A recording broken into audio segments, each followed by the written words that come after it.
Dr. Manuele, the Vegas ortho doc, we met just over a year ago. We broke the internet with our discussion of FME and maxillary skeletal expansion. Why don't you give us some perspective on what we're going to talk about today as we get ready to geek out over expansion for the next couple of hours? Absolutely. Ron, I am so excited about today. I mean, we're going to be deep diving into the quality of expansion. For a long time, we talked about is it possible to expand, or what do we need to do to make it possible to expand in adults? Today, we're going to deep dive into the quality of expansion and what that even means and the influence that we have over it. We're also going to take a look at some of the latest and greatest as it relates to Facegenics and the FME. We're going to preview the FME Pro and see what's going on behind that, see what modifications are in the works for that. And we're going to go through a case together too. This was from my coaching platform and a patient who had just a very, very unusual complication. And we'll walk through that process together. And so I'm excited. So yeah, if you're ready, we can just dive in. Yeah, why don't we dive in and, just my own 2 cents about where we're coming from here. So 5 years ago, actually 7 years ago when I started in this space, the question was Tooth-Borne versus skeletal. That was actually a debated topic at the time. Since then, it's become clear skeletal is the way to go. But now that we're talking skeletal expansion, and let's leave double jaw orthognathic surgery out of the conversation just for a moment. Now that we're talking skeletal expansion, you can really double click on that multiple times and really zoom in on the finer details. And that's what we're going to do today. We're going to talk about not just do we split or did we not split, but how did we split? How do different expanders split and expand differently? And what effect does that really have on a patient's skeleton? So we're really going to dive into this question that a lot of people have between FME, custom MARPE, MSE Type 2. Are they really different, or are they just the same thing branded differently? Surgical assists and how they can affect expansion patterns and expansion outcomes. So that being said, why don't we now dive in? Absolutely. Let's do it. Okay, so not all expansion is created equal. We're going to redefine what's possible with adult skeletal expansion. So what I wanted to do first was just break down the types of expansion, because I still see a ton of confusion over, when people say expansion, what they even mean. So you broke it down a little bit, but we're going to talk about dental expansion. We're going to define that as expansion that primarily moves the teeth. Dento-Alveolar expansion, we're going to define that as expansion that moves and tips the teeth, but also brings with it the bone around it. And then, of course, skeletal orthopedic expansion, where the two halves of the upper jaw split, which is what we're going to spend most of our time talking about. So if we have to define this, and again, this is hopefully helpful for your audience, we can go through these things. The outward tipping of repositioning of teeth through dental movement. So mechanism, it's achieved by applying orthodontic forces, typically braces, aligners, or similar Tooth-Borne appliances. And the result is the dental arch appears wider, but the basal bone is unchanged. So limitations, of course, it's not going to increase the skeletal width. And for clinical uses, it's going to be helpful for resolving mild crowding, maybe some moderate crowding, but it's not going to change the underlying skeletal discrepancy. Also worth mentioning, doctor, that dental expansion comes with the danger of damaging teeth, especially if it's overdone. Exactly. If you do it too much, you're going to push the teeth right outside the bone. And again, the more mature the patient is, the thinner the biotype of the tissue, then the more at risk they are for this. So when we first look at this case here, we would not immediately think, oh, this is a dental expansion case. Okay. But what ended up happening with this case is that we did do dental expansion, because at the time we didn't really have a great option other than that. And also, we were pretty sure this patient was going to need jaw surgery so they could address, any of the remaining jaw size discrepancies at that point. And so when we look at cases like this, this patient, really couldn't get the ideal result at that age, at that time. Hopefully one day we can look at a case like this and say, hey, we can knock this out of the park without surgery. I think that is a reality. I don't know if it's a reality today, but I definitely think it's a reality at some point in my lifetime. But here we had these canines blocked out. We had to do something to get him in just so he could make it to the next stage and, be able to function and not have any issues before he could be older and be ready for jaw surgery. And so that's what we did. And you can see here, this is dental expansion. So you can see those teeth on the top have tipped outward, and the arch has broadened. It's not as V-shaped, but it's the teeth. It's not the bone underneath. It's literally just reshaping the teeth within the bone that was there. And, at that point, we didn't do anything to the lower jaw. We just sort of let those go until he's older. The canines were brought in. That was the main problem. But when you look at this before and after, and this is where a lot of people get confused, because they look at these pictures and they say, oh, wow, look, he expanded. Look, he expanded. Well, yeah, the arch expanded, but the bones didn't actually expand. And unless you know how to dissect and look through the images to really know what happened, there's no way you can know. And so that's what we're going to spend some time doing today. So when we look at dental expansion, this is another point that I want to point out to you. When you look at the expansion from this standpoint here, back when it's right next to each other, it looks exactly the same. And then when you magnify it to where the teeth are actually the same dimension, so you can see here we're keyed on the premolar, then you can actually appreciate how much those teeth actually moved. And so even the way that the photos are oriented or displayed can affect what you perceive as expansion or not expansion, which is pretty crazy to think about. So long story short, be careful, what you watch, and be critical when you're seeing photos, especially. This I thought was interesting because a lot of people get really hung up on Airway, and like they look at images like this and they either get really excited or they get really freaked out. So this was the before and after Airway cross sections from that patient we just saw. And you can see here, I mean, in the after, the jaw is a lot further forward than it was in the before, but the jaw and the airway is certainly not bigger than it was before, certainly here. And that's because there's a multitude of things that goes into determining what this cross-sectional airway is going to look at. So, if you have somebody talking to you like, hey, they're really worried or really excited about this, really, this is a diagnostic tool. It's not a diagnostic tool, it's just a screening tool. We use it to find big things like large adenoids, like you can see here. And if there are any areas that seem like they're troublesome, it doesn't diagnose anything. So here you can kind of see the tongue posture was higher, the jaw was further back. Here the tongue posture is lower, maybe the head was back a little bit, and you can see the differences in the reading here. I just thought that'd be interesting. But yeah, I mean, a lot of lay people who are in this space look at those cross-sectional slices and they draw massive conclusions from them. But I think you're right to point out that they're limited in terms of what data that they can provide, because you can just alter the neck posture of the patient inside of the scanner and you can get a dramatically different reading of the cross-sectional area of the airway. 100%. And then depending on where their tongue is, were they swallowing, all the things go into it. So yeah, it's definitely not something that you want to put a lot of weight in as far as trying to make any, concrete diagnoses from. Can I ask you a quick question about that, Doc? How come a video MRI is not, a video CT is not taken where you actually have the patient doing various neck postures and you can see sort of the range of the airway as the patient adjusts his head? Yeah, wouldn't that get around this problem? Yeah, honestly, if they did that, they'd probably be better off doing it with, like you mentioned, either MRI or ultrasound, right? Because if you're doing it video CT, I mean, that's a lot of radiation dose for something like this. And so my guess is that that's probably the biggest limitation when it comes to radiographs. And of course, as orthodontists, we typically don't have MRI machines or ultrasounds in our office. And so, we use the equipment that we have to get the information that we can. But to your point, I think that's a great idea. I think that would give you a much better idea of what's happening. And truthfully, like really, if you could have that imaging, while they're sleeping, that would be the most valuable ever, right? Because then you can actually see what is causing the apnea, what location it's at, like where, is it on your side? Is it on your back? Maybe one day there will be an imaging system that is sufficient to, record all night. And basically it's like you can see what's happening in your airway the entire night. I'm not aware of any to date that can do that. But I think that thinking is, the right way to be going. Try going to sleep in an MRI machine. Right? And challenge.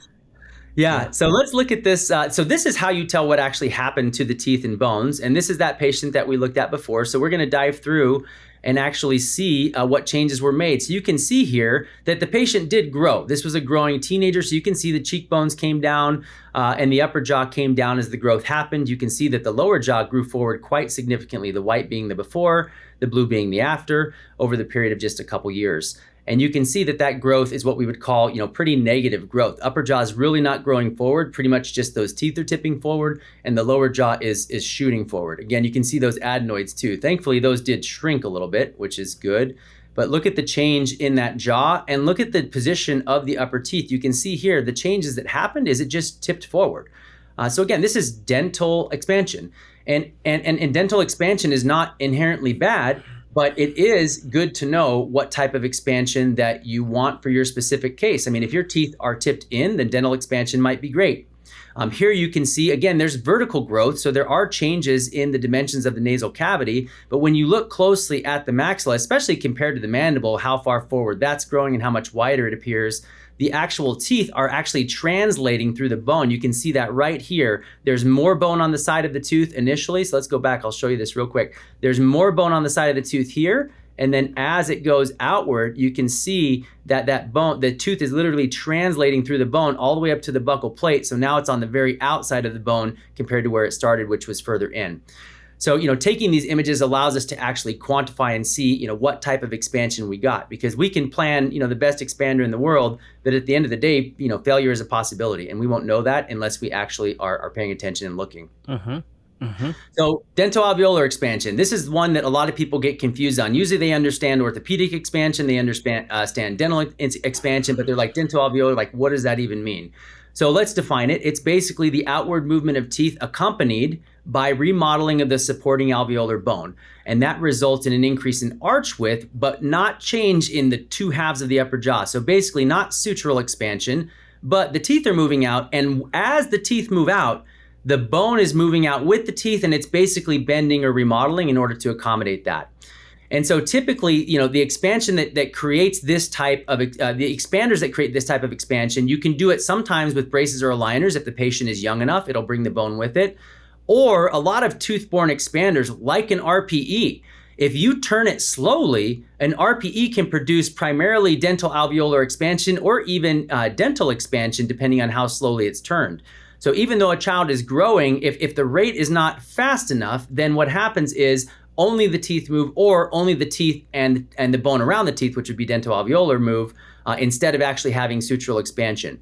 So the dental arch itself does become wider, and both the teeth and the bone have changes, but the two halves of the jaw are not inherently splitting like they are with something like MARPE. And so you're going to have limited stability, but it can be helpful in certain situations. Specifically, a lot of patients who develop with mouth breathing tendencies, sometimes the overall width of the basal bone of the maxilla is normal. But the part of the teeth, they've come down and in so far that really what they need to do is be broadened and have the bone around them bent outward. So that's now upright over the basal bone. So there are circumstances where that's appropriate. And Doc, just if I could pause you for a second. Absolutely. So you said that if you go at a certain slow rate with RPE, and I imagine by that you mean some kind of tooth-borne expander in a child somewhere in the age of 10 or 11 years old, you're saying Yes. the slower you go, the more likely you are to get dental or dento-alveolar movement. And does that mean that in order to get a mid-palatal suture split with a tooth-borne expander in a young person, you kind of need to shock the suture with a fast rate of turning? Yes, to some extent. Now, obviously, there's too fast as well. And that's very well defined in our literature. So, basically, there's a lot of studies that have compared like the rate of turning. Now, the exact rate of turning, you can't just say like, hey, you need to turn it this much per this patient, because there's other factors besides the turning rate. Of course, every patient's resistance is different. Every two halves of the upper jaw is different. The thickness of the midline suture is different. The thickness of the sutures connecting the maxilla to the zygomatic arch are different. So there's a lot of differences in resistance, but by and large, yes, you can hold fast as a rule. If you're comparing slow expansion to more rapid expansion, or what we would traditionally call rapid palatal expansion, you are going to get more dental or dental-alveolar movements the slower you turn. For instance, if you were to turn a rapid palatal expander like once per week, or once every other week, you might get dental tipping, you might get dental-alveolar bending. You're probably not going to get a lot of true sutural expansion, because in order to get that sutural expansion, what first needs to happen is we have to overcome the inherent resistance in the midline suture. So basically, once that's overcome, just like in a MARPE patient, what happens? When we overcome that midline sutural resistance, what do we see in the mouth? A diastema. Yeah, we see a diastema. That's exactly right. So the same type of thing happens with these kids, right? So when we overcome that, typically we'll see a diastema. Now, that's not to say that, every patient you expand has to have a diastema to know that you got sutural expansion. There are some where the teeth compensate and move so quickly that even, turning it at a fairly rapid rate, the teeth move together so quickly you never see a noticeable diastema. But those are the outliers. By and large, most patients who have expansion and get sutural expansion, you will see a diastema at some point during their expansion. Now, once that diastema forms, we typically know that the two halves of the upper jaw have been separated. So there's a percentage of that resistance that's now, for lack of a better description, gone. So we've eliminated part of the resistance. So now the remaining resistance is everywhere else that the maxilla attaches. And that's why a lot of times when we're doing, expansion in adults, we slow down the expansion protocol after we get that initial midline diastema, because now the force is required. We don't need as much force required as we did in order to get that initial split, if that makes sense. So you're saying that turn protocols change. There's a pre-diastema turn protocol, and then there's a post-diastema turn protocol in both children and adults. Yeah, and it primarily in adults. With kids, there's a lot more flexibility because the sutures are so wide open. You can typically, the same amount of turn, like if you're turning once per day, for instance, on a kid, which is what a lot of people do. Some people do twice per day. Some people do 4 times per day, which I think is just way overdoing it. That's about 1 millimeter per day. And so I think that's way overdoing it. But if you're turning your rapid palatal expander like 1 time per day, that is sufficient enough to overcome that initial sutural resistance in the vast majority of patients, 99+%. And also the bone can continue to remodel at that same rate, and it's just simpler for patients. And so no, we typically with kids, especially younger kids, will just turn it like once per day. But as soon as you start to get older and the resistance is higher, then yes, we have basically an initial loading force which is higher. And then once we obtain that sutural split, then we can slow down the turns. And in adults, we absolutely want to slow down the turns because eventually that resistance can break and bones can break, and then you can have complications if you turn too fast. And help me understand the age range for getting a mid-palatal suture split with the Tooth-Borne expander. Yeah. Well, I mean, so that's a great question as well. I mean, you can see case reports of people expanding with Tooth-Borne expanders all the way up to, 19, probably even early 20s with different types of turning protocols and, aggressive expansion protocols. So is it possible? Yes, it's possible. But here's the thing, and this is what a lot of people don't understand as well. Getting the diastema is really just the beginning of the expansion process. And here's a question for you, Ron. Let me ask you this. So let's just say hypothetically here, go with me. So let's say you expand a child's jaw and there's always a discrepancy between how much you turn the key and how much the bones have actually moved, right?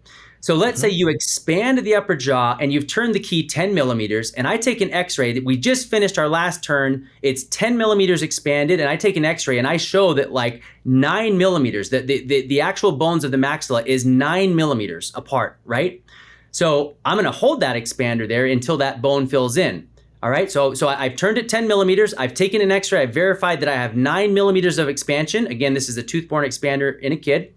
Now I let it sit for 3 or 4 months to let the bone fill in. If I take another x-ray and see how far apart the bones are, mind you, I haven't done anything to the expander, I haven't turned it, I haven't, what is that gonna show how far apart the bones are after that 3 or 4 months? Would it show less than 9 millimeters because the teeth will just move and as a result of that inward collapse? Absolutely. So the teeth are being held in the positions that they are. So the teeth won't really move outright compared to each other. But the only thing that the teeth are connected to is the bone, and there's still pressure on that bone. So the pressure on the bone is pushing inward essentially. So we stretched it out, but it still has force to want to go back in. And if the only thing holding the expander out is attached to the teeth, well, the only thing holding the bone out is the roots. And as we know, roots of teeth can move through bone. And so as that pressure basically constricts, the teeth relatively translate through the bone, even though they're stuck in the exact same position in the expander, the bone is essentially relapsing around them. All right. And this is especially challenging in adults. So even let's just say you did get, sutural split in a 19-year-old female or something like that doing a Tooth-Borne expander. Well, great. Like show me the before and after CBCT after you've let that reconsolidate. Show me, are their teeth still within their buccal plate, or did you have to, blow them out in order to get that? And how much true sutural chain did you actually end up with? So the reason why, even 20 years ago, people were presenting cases on this, trying to get everybody to do, normal Tooth-Borne expanders on adults. This was before we even had CBCT. And again, the challenge is it's not predictable, and it's very, very difficult to maintain anything that you might obtain in the beginning, if that makes sense. That makes perfect sense. Yeah. So this is a good example of dento-alveolar expansion. And unfortunately, I don't have a before and after CBCT because this is not a patient that I treated. This was the first time that I had seen them in my office. But you can see the pattern here. So a couple things worth noting. So one, look how thick this midline suture is. Right? Most adults don't have a midline suture that thick. So yes, I know it's a child, but when we try to expand, there is going to be more resistance. Oftentimes when the suture is thicker, so are the zygomatic bones, so are the other sutures. So in general, patients like this are going to have more resistance. So that's part of the equation, I'm sure. Also, they told me the type of expander they had was essentially a Tooth-Borne expander turned at a very slow rate, once a week or once every 2 weeks. And you can see here that the teeth are still perfectly housed within the middle of the bone. So it's not like the teeth just tipped out and now they're right out here at the edge of the buccal plate. These teeth and the bone surrounding these teeth has translated outward.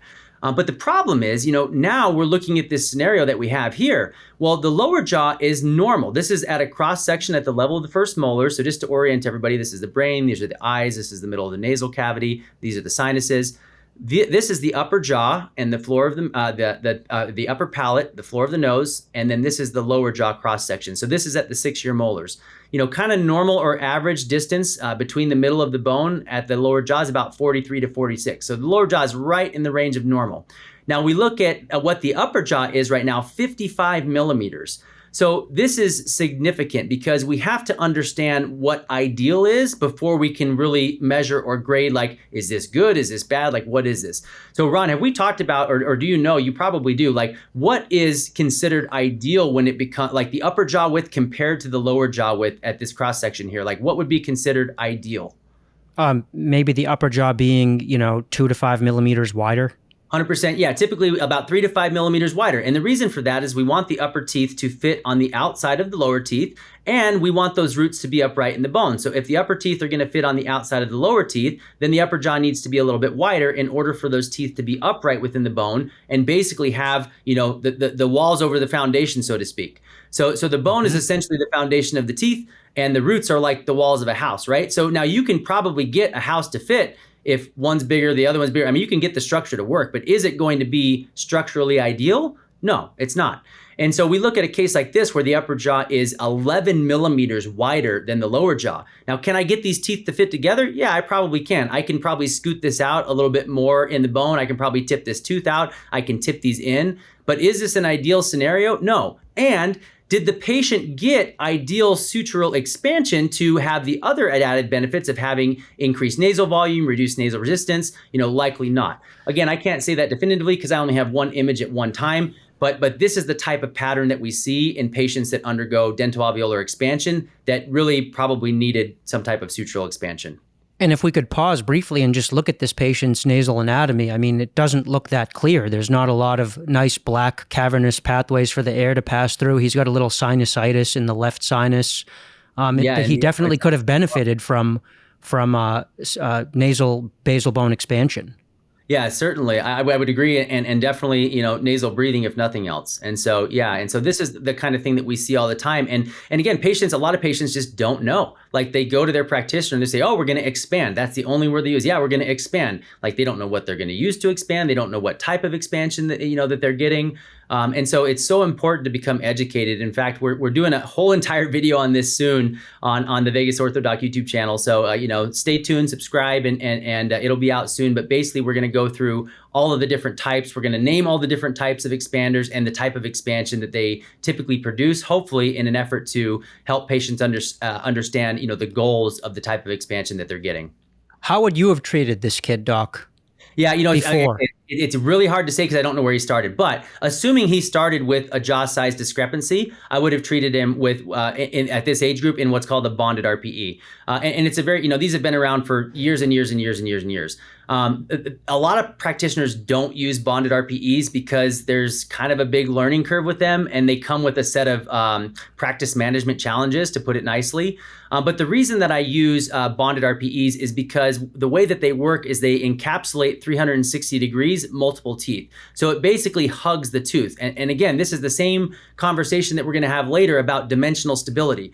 So in order to have dimensional stability in a Tooth-Borne expander, you have to have dimensional stability of these roots. If your expander is designed in any way, shape, or form where it's just pushing on these teeth, but it's not having any forces that help keep these roots upright, then you're going to be way more likely to have this type of expansion. And so when we think about like, a normal Hyrax, so a normal Hyrax is a metal expander that goes over the teeth. Typically it's banded on the first molars, but on the teeth in front of it, it's usually not banded, or sometimes it is, but a lot of times it's not. And it's just pushing on those teeth in front of it. So basically one tooth has good dimensional stability, the first molar, and the band is holding it to some extent, because it's encapsulating, 360 degrees, but it's still not even encapsulating the top part of the tooth.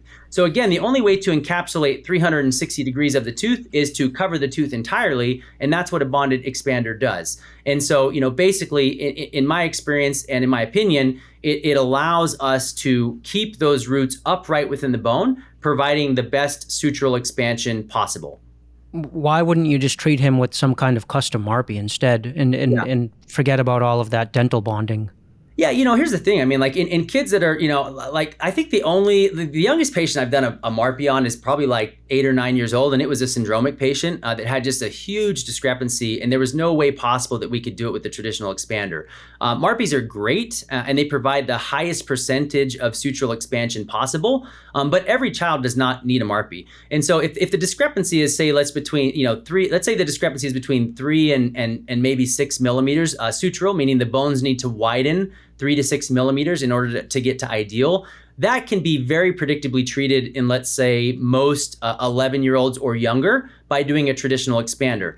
Now, will you have some side effects that you have to deal with? Probably yes. So if I need to get 6 millimeters of sutural expansion, then I'm probably going to be turning that expander at least 10 millimeters, depending on the anatomy, maybe even a little bit more, maybe even closer to 12 millimeters. That's going to push these teeth way out, and you will have some dento-alveolar bending, but you can recover from that later, right? When they're older, when all their permanent teeth are in, you can tip these upper teeth back, and the net result is still sutural change to the amount that you needed. And so I would say it's a little aggressive to put, basically have a patient have to be anesthetized, put the TADs in, for 7, 8, 9, 10-year-olds. Most of them can be treated traditionally and get the same outcome. It's just a different method, and you might have to expand a little bit more. Is it wrong? But is that the only disadvantage? Is that the only disadvantage to treating them with the MARPE, is that it's scary? Well, there's risk, right? So anytime that you're doing something that involves anesthesia and something that involves piercing the soft tissues in the bones, there's risk, right? And especially in younger kids, for instance, infection risk, right? So kids are inherently not as good at keeping things clean as adults.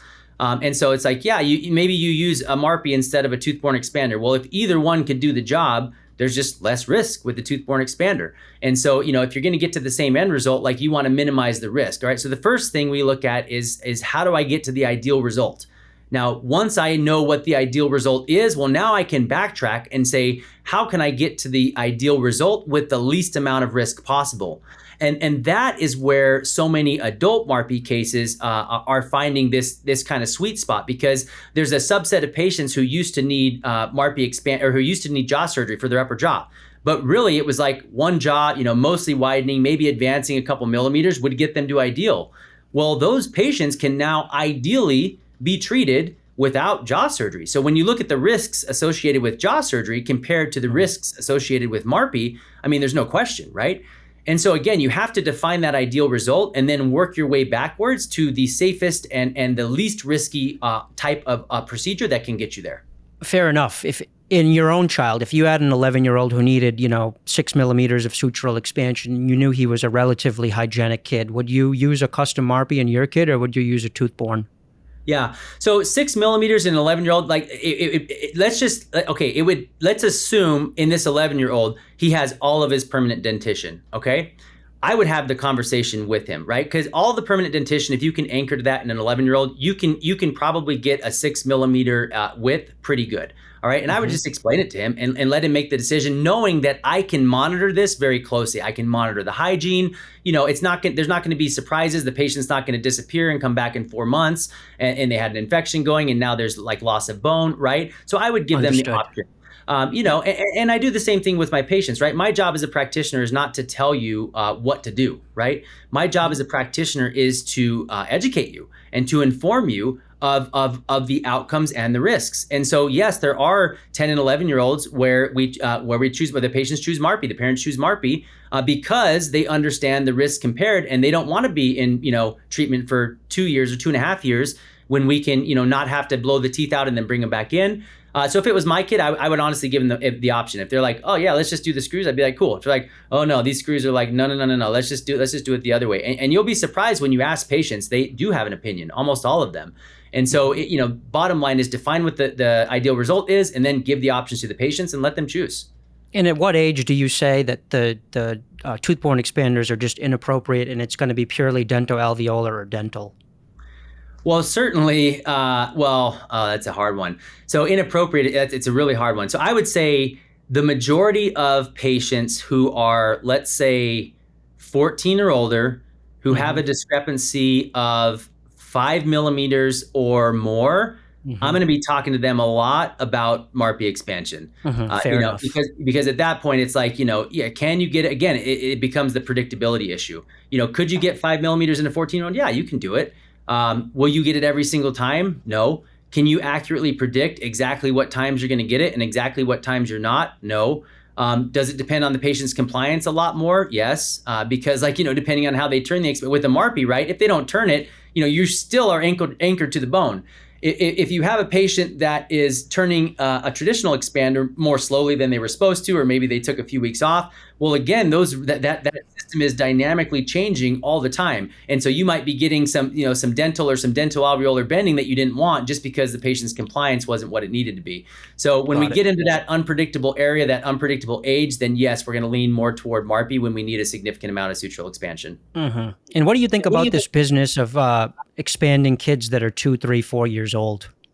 Yeah, it's interesting. So I don't expand a lot of 2, 3, and 4-year-olds. There are some that I will expand, mostly if they have documented sleep issues and, of course, documented jaw size discrepancies. The behavioral management side of expanding kids at that age is very challenging. Now, I think that an area that does need a lot more attention is how can we need more research on how we can expand these kids in less invasive ways. So we know we can expand them with expanders that are, bonded or fixed expanders. And we also know that things like Healthy Start, MyoBrace, and, all these other appliances that, again, get pitched as quote unquote expanders, don't tend to produce significant sutural expansion differences over time, even with good compliance. We do see a lot more tipping. We see a lot more dental-alveolar bending. And so we don't have a good answer for how to get predictable sutural expansion, even in these younger kids, besides traditional type of expanders. I think a lot more research needs to go into that area, because if we could come up with some type of a system that these kids could tolerate a lot better, then that would be ideal. Hopefully, after our conversation today, anyone with a 2, 3, or 4-year-old is going to rethink some of their lifestyle and home habits to hopefully get some more natural growth and at least set their child up for more success just by the decisions they're making at home. But that's kind of a topic that we'll dive into a little bit more in just a few minutes. Okay, fantastic. All right. So now we're here. Skeletal orthopedic expansion, okay? You can see here we do have a diastema, right? So how do we define it?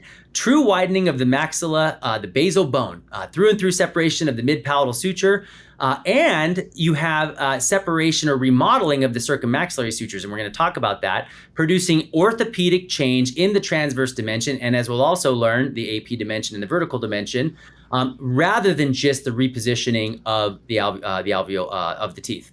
So, mechanism, we use RPE in kids that are young enough. We use MARPE and SARPE, although that's another conversation. I don't know that SARPE will be around forever. My guess is that it won't. I can't remember the last time I sent a patient for SARPE. The result, in 20 seconds, what is SARPE compared to MARPE in 20 seconds? So basically, SARPE is surgically assisted rapid palatal expansion. It's been around forever. And basically, it's a Tooth-Borne expander that's put on an adult's teeth. and that adult goes to surgery, and the surgeon cuts the upper jaw in half basically, and cuts it from the top part, and sometimes even separates the pterygoid plate. So basically mobilizes the maxilla like they would in jaw surgery, and then cranks that expander open. Oftentimes they'll crank it open, 4, 5, 6 millimeters on the table, and then a lot of times they'll crank it back, and then they'll do turns trying to basically simulate like the type of orthopedic expansion you would get when you were younger. It comes with a lot of risk, specifically black triangles, devitalization of teeth, and of course an unnatural expansion pattern. So again, SARPE is not something that I have recommended in over 5 years, maybe even 8 years. Since we've been having more success with MARPE. Even DOME, I think, will eventually go away almost completely. And DOME is basically SARPE, but you use a MARPE instead. So basically you have a MARPE expander in. Most of the time they won't crank them open, 5, 6, 7 millimeters on the table. They'll just do the cuts. And the idea is you reduce the resistance, and then you have a MARPE that, is better anchors, and you can get expansion on cases that used to fail. So we would send patients for DOME a lot after we had failed MARPEs. But now MARPE failure is so uncommon that again, I don't know a lot of practitioners even doing a lot of DOME, except for surgeons. So yeah. Mm-hmm. And is the big problem with SARPE, besides the invasiveness, that you're basically pushing too low on the teeth, and so the whole segment kind of tips out because you're pushing so low instead of spreading from at the top of the palate? Yeah, absolutely right. There's nothing in a SARPE. There's nothing, assuming that the surgeon actually has mobilized both halves of the upper jaw, which, talk about unpredictability. There's a huge factor right there. Not every surgeon's SARPE cuts techniques are going to be the same. So you may have, great mobilization in one patient, or you may have great mobilization on one side and not the other side. So it introduces a lot of room for error. But to your point, assuming you have good mobilization of both the upper, pieces of the upper jaw, yes, you're pushing from the very bottom of those teeth. And so as you're pushing outward, those segments, those bony segments, are going to have the tendency to tip outward. Additionally, you are limited in the expansion to where the surgeon cuts. So typically those cuts are done at the floor of the nasal cavity. And so you're only expanding the maxilla inferior at the very bottom portion of the nasal cavity. And so you're not getting a lot of, nasal opening, reduction in nasal resistance, anything like that, doing that as well. So again, for all those reasons, we tend to shy away from it. And to your last point, that's the same problem that segmental Lefort has in terms of improving nasal breathing outcomes when you expand during a double jaw surgery. That's 100% correct. All the expansion occurs at or below the Lefort cut, which is right about here. That's correct. So, and a surgeon, they might talk about, oh, well, we do a high Lefort. Okay, cool. Like, you might have a high Lefort. They can cut a little bit higher into the nasal cavity. But I mean, if you want to know, just look at the before and after CBCTs. You can very clearly see what movements happened. And, even these patients who consult with me, like after double jaw surgery, they kind of want to know the result, or they have a question about, X, Y, or Z part of their treatment. We superimpose these 3D images, and maybe the cut was, another even centimeter higher than the floor of the nasal cavity. But when you look at where the bones ended up, they're essentially approximated. I mean, like, there's almost no expansion in that area. And then additionally, you have this unnatural part. Like, so let's say that you cut it halfway up the nasal cavity and you actually do expand it. Well, now normally that nasal wall is intact, right? So you've cut it and then you've disapproximated the bones. You've moved those bones outward. Well, now you kind of have a hole on the side of the nasal wall, which is going to affect, the turbulence of how the air comes in. Is it going to be a problem? I don't know, right? But it's certainly not the way that Mother Nature built it initially, right? So, we'll talk about that more later. But yeah, it's definitely, in my opinion, a problem. And again, we start from ideal and work our way backwards. I'm not. I love what surgeons can do. I work with surgeons all the time. They're amazing. Like I'm so glad we have them in our profession. But when a surgeon comes back and sends a patient, they're like, yeah, they don't need MARPE. Like, I can do everything surgically. I'm like, well, I agree that you can get the bones approximated and get the teeth to fit together and eliminate the jaw size discrepancy surgically. But unless you're doing a Lefort 3, which none of them are doing, unless you're some like a syndrome patient or something, because that's basically cutting all the way up into the orbit. Which again, nobody does. The risk does not warrant it. You're not going to have that increase in change in nasal volume like you would if you do successful MARPE. Do you know the difference between God and jaw surgeons? I do, but I'll let you say it. God knows that patients with bad nasal breathing should do MARPE first. Oh, there you go. That's actually better than the one I was thinking. So that's good. All right. So yeah, orthopedic expansion limitations. Of course, the older the patient, makes it more challenging. Again, this limitation is becoming less and less and less for a lot of the reasons that we're going to be talking about today. How this becomes more and more predictable. Again, multiple TADs, different types of expanders. So this can be used to correct, of course, dental issues. The top 3 reasons people seek out MARPE. One is function. Like they cannot function. Their teeth can't fit together because their jaws are mismatched. 2 is aesthetics. Basically they want a wider smile, or maybe they want mid-face enhancement. They want broader cheeks. They want to change their facial shape. Maybe they feel like it's too square or too round and they want to make it more oval. Or 3, they and this is probably the one why most people seek it out, is airway improvements. They're not sleeping well. They have sleep apnea. And that's, obviously we can do a super deep dive into that. I talk more patients out of expansion than I talk into it, because so many patients come to me and they're saying, hey, I have sleep apnea, or I'm not sleeping well, like I need to expand my jaw. And maybe they don't even have a jaw size discrepancy, or maybe we're scrolling through the anatomy and there's no constriction anywhere. The external nasal valve looks good. The internal nasal valve looks good. There's no inflammation of the turbinates, and we're going through this like, hey, this is not likely the cause of your apnea. Like we need to do additional diagnosing. And so those are kind of the 3 reasons in general, though: airway, function, and aesthetics, that people seek this out. Mm-hmm. All right. So let's look at a case, skeletal orthopedic expansion. So here we are before.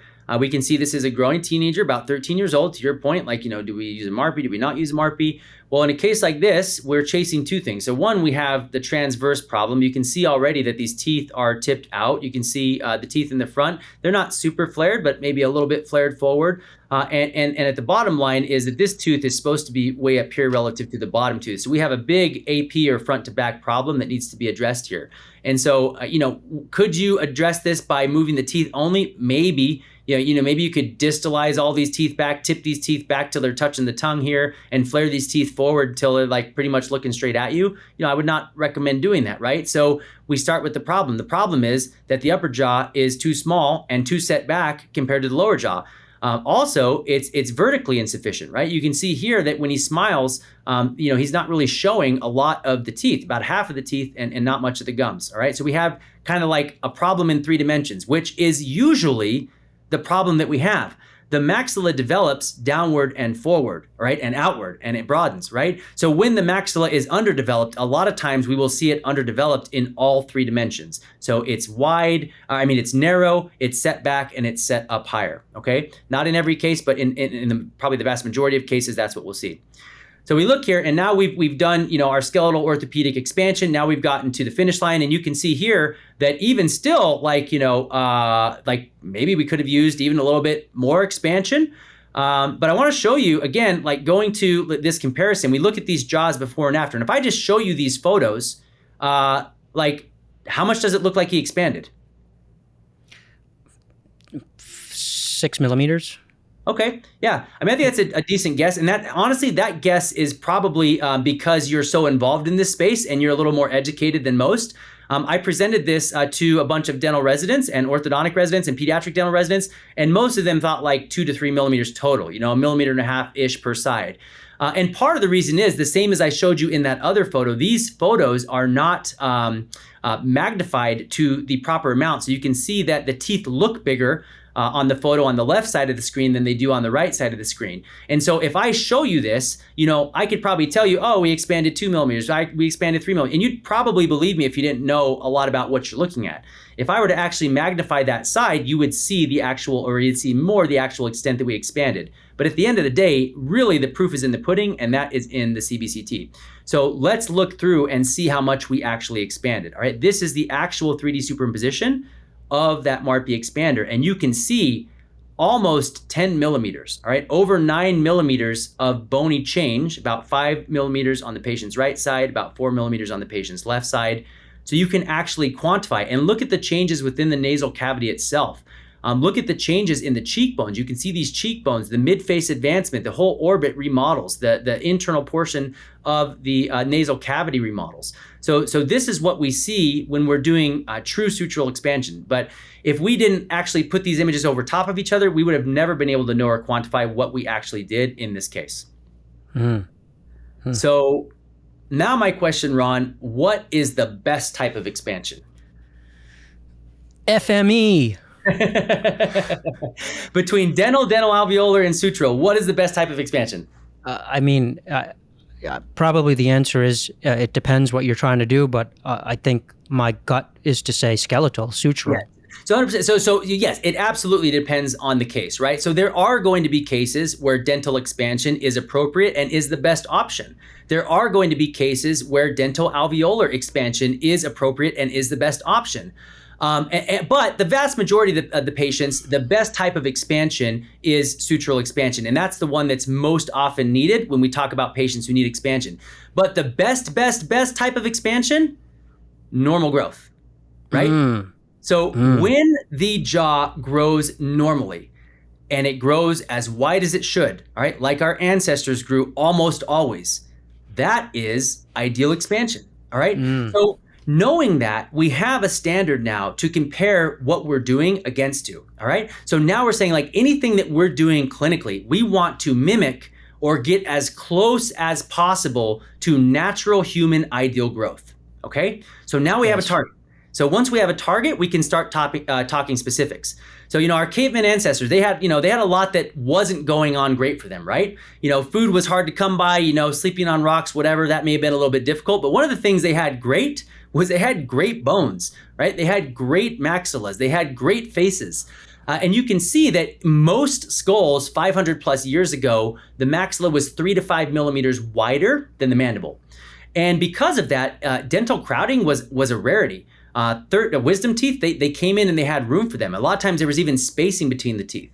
All right, so this problem of everybody needing their wisdom teeth out and everybody has crowding and everybody needs braces, like this is a modern day problem. And so we do have to beg the question is why is this even happening? And of course we could spend 5-10 hours talking about that. But I wanna go through at a more high level with you, Ron, and really dig into making sense of why this has changed in such a relatively short amount of time, okay? So to understand why, you have to understand what factors are at play. If you ask most residency and dental programs, dentists, what's the biggest contributing factor to growth? They're gonna tell you genetics, all right? So that's kind of what a lot of people are taught, meaning hey, growth in general, yeah, there's so much you can do environmentally, but yeah, it's mostly genetics, okay? We'll dive into that. All right, there's also things like lifestyle and environment. And there's things like tongue posture, oral habits, breathing and airway function, diet and chewing. So lifestyle, environment, meaning things like allergies and whatnot. So these are kind of like the 5 broad categories of things that can affect the upper jaw development specifically. Development as a whole, of course, but specifically the midface and the upper jaw development, okay? So yeah, go ahead. So Dr. Mew gets in trouble for saying this stuff in England, but we're allowed to say this stuff in the United States without being shunned by the mainstream dental establishment? Well, so I have said nothing that is not very well documented in the literature, okay? So you can find literature that supports that every one of these things affects facial growth. This is not an argument, okay? Now, the argument comes, what percentage of these things really has the biggest difference? And if you intervene in these different areas, how big of a difference will it make or will it not make? So in general, most clinicians, most researchers are going to agree that all of these things have an effect. The question becomes how big of an effect. And so where do you put genetics? What do you put genetics? 30, 40%? I'm going to tell you soon, but I want to get your take on it first, actually. So let's look at this. Well, let's define it first. All right. So what is genetics, right? So genetics, genes provide the blueprint, right? So this is basically saying, the environmental affects how the genes are expressed, but basically the genes themselves have a pre-programmed, predetermined, amount to it, right? So I'm going to grow to be 5'10" tall. I'm going to grow to be 6'2" tall, whatever it might be. We know that genetics has a huge role in that. If you get 2 7-foot parents together, they're probably not going to have a 5-foot tall child, right? So we know that genetics has a big part to do with it in all factors. The question is, why does it, does genetics have as big of an effect on the upper jaw specifically. We know things like height, that's not really in question. We even know things like lower jaw, like the lower jaw anterior growth. I mean, you look at different populations and you see more or less forward anterior growth in these populations based on solely the genetics. But what doesn't make sense is even identical twins can have differences in their maxilla, larger differences than you see in other parts of their body. So that begs the question of why. Of course, that's the environmental factors in some way. So let's look at lifestyle and environment. Okay, so these are things like allergies, chronic inflammation, asthma, obstructed breathing, bottle feeding versus breastfeeding, head forward posture, like all these things. Like, people, we talk about these, right? Books have been written about these. And this is where, people start like raising the red flags, like, hey, don't listen to that guy, like he's crazy. Like this isn't proven, like blah, blah, blah, blah. And that it's true. Like we don't know exactly how much of a difference this makes, but we do know it makes a difference. So let's go on to the next one, tongue posture, oral habits, all right? The tongue is a natural expander, right? You can even get some argument with that, but we know that what's not in dispute is we know that force placed on a bone over time in a growing child changes that bone, all right? So that is not disputable, okay? So the only question is, well, how much force and over what period of time? If you have a resting tongue posture that is on the roof of your mouth, you are essentially, besides when you're actually talking, you're having that force at least, while you're awake. So, -8 hours, 24 hours, -8 hours, 16 hours, right? While you're awake, pretty much that force is going to be there. You're swallowing 600 plus times a day. That force is going to be there if you have a proper swallow. So that is a significant amount of force in an environment that is significantly able to change, meaning a growing child, okay? So this is going to have an effect, okay? Now, how big of an effect? We'll talk about that. Breathing and airway function, all right? So mouth breathing versus nasal breathing. We know that if you mouth breathe versus you nasal breathe, that the development will be different. This has been shown in twin studies as well. There have been cases where some twins have grown like longer faces, genetically identical, based on being a nasal breather or not nasal breather, meaning like, maybe one either developed an allergy or had, more restrictions, or just was naturally a mouth breather and then had, swelling of the tonsils and adenoids. Something happened so that they ended up breathing through their mouth more than their nose compared to the other, and it had an effect. Again, now the haters would say like, well, that's not that big of an effect, right? But if you believe that this has the opportunity or the potential to actually make a big difference when you add all these things up, well, then that's something that you're going to pay attention to, right? And say, okay, well, maybe it's not the hugest effect, but it's an effect. Well, if we add up all these an effects, it can really become a big effect, in my opinion. So the last one is diet and chewing, okay? Now, this is basically what it amounts to. And this is my question for you, Ron. We talk about, everybody talks about, oh yeah, we used to chew hard foods. We used to be ripping meat off of bones. We used to be having uncooked vegetables, like all those things. So why do you think that the diet and chewing demands has any effect on the maxillary growth? Like, what are your thoughts on that? My thoughts on that are that, I would say, first of all, nutritionally, in order for things to grow, you need the right building blocks. So I think that higher protein foods, such as meats and other, animal products that need to be chewed, I guess that would always be meats, regardless of the force load that's going into the jaws, I think just nutritionally supports more robust bone density, bone structure. Okay. The same way that it's important for adults to eat nutritious foods in order to gain muscle, et cetera, et cetera. I would say also just the force load that chewing puts on the jaws stimulates them to grow bigger. And then I think when you're chewing your food, you have to breathe through your nose. So chewing your food is also a good way to train nasal breathing. Okay. Yeah, I think that I'll start there.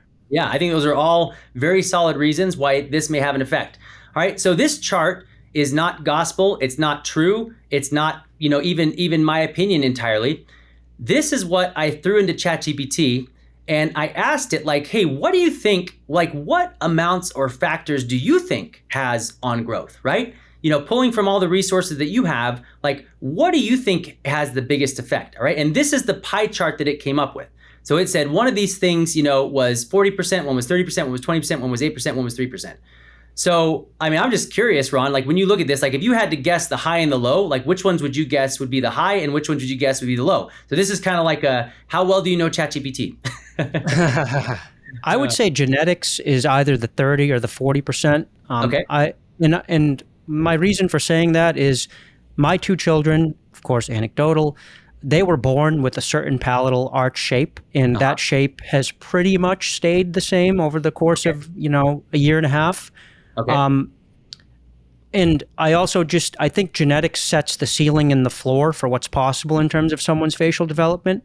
I think that all of the stuff beneath it just is what's in between the ceiling and floor set by genetics. I think, I consider all four of these things, lifestyle and environment, that are below genetics. So I'm not sure I would really separate all of that.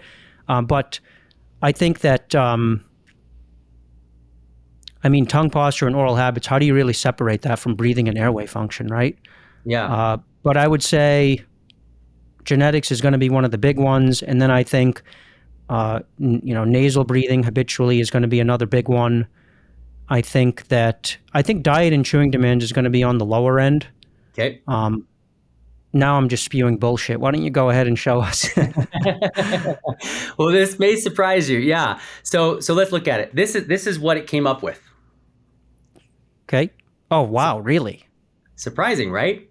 So it had diet and chewing demands at 40%, breathing and airway function at 30%, tongue posture, oral habits at 20%, lifestyle, environment, things like allergies, chronic rhinitis, things like that, and then genetics at 3%. Now, do I think that this is 100% accurate? No.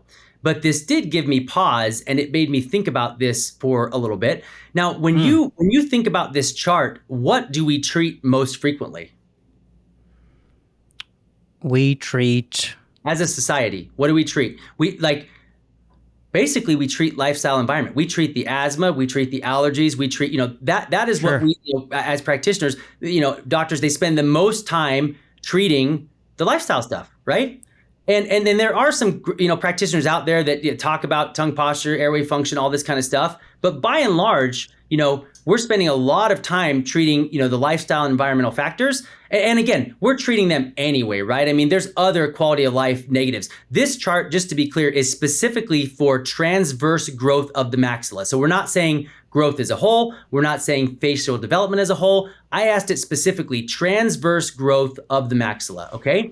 And this is, in my opinion, a very important distinction because I do see differences in the amount of growth that happens or the amount of change that happens in the maxilla to a much greater extent than I do other bones, mandible included. All right.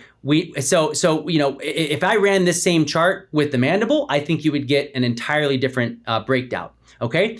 So let's just assume for a minute that ChatGPT's right and that the diet and the chewing demands does have that big of an effect on the maxillary growth. Well, we have to ask the question, how would that even be possible? Like, how could you explain that something like diet and chewing demands could have that big of an effect on the maxillary growth? And to answer that question, I want to show you this superimposition. All right, so this is an actual patient, okay? So I want to ask you a couple questions about this actual patient, all right? So this is showing the before and it's showing the after, okay? So my first question is, how old do you think this patient is? And my second question is, what do you think was done? I think this patient is in his 30s. Okay. And I think that a maxillary skeletal expander was done. Okay. Which brought the maxilla forward and down and widened it. And then I think the mandible repositioned inside of the joint. It slid a couple of millimeters forward. Okay. Now, let's quantify it a little bit more. If you had to guess, and I don't have measurements on this screen, but if you had to guess just looking at this animation, how far forward does it look like that upper jaw protracted? 4 millimeters. I would agree. Yeah, probably somewhere around 4 at least. All right. So now, how is that possible, right? How is it possible to protract a jaw forward 4 millimeters without, because you didn't mention any surgery, right? You just said some type of MARPE, right? Mm-hmm. Yeah, you didn't mention any cuts. You didn't mention any. So how is that possible if the maxilla is attached to so many other bones in the skull? I think that circummaxillary sutures are being distracted or are changing in response to just the widening of the maxilla, because of course the palate can't be seen as a standalone bone inside of the face. The maxilla is the entire midface, really. So when you spread the palate wide, it's going to have a chain effect on all of the bones of the midface. And if you do enough of that, the little connection points, the sutures between the various bones that compose the midface, are all going to kind of be changed. And all of the resistance is superior and inferior. I'm sorry, superior and posterior, as we discussed in our podcast last year. And so when those sutures are, loosened, the tendency is going to be for everything to kind of fall forward and down. Absolutely. So look at these circummaxillary sutures, right?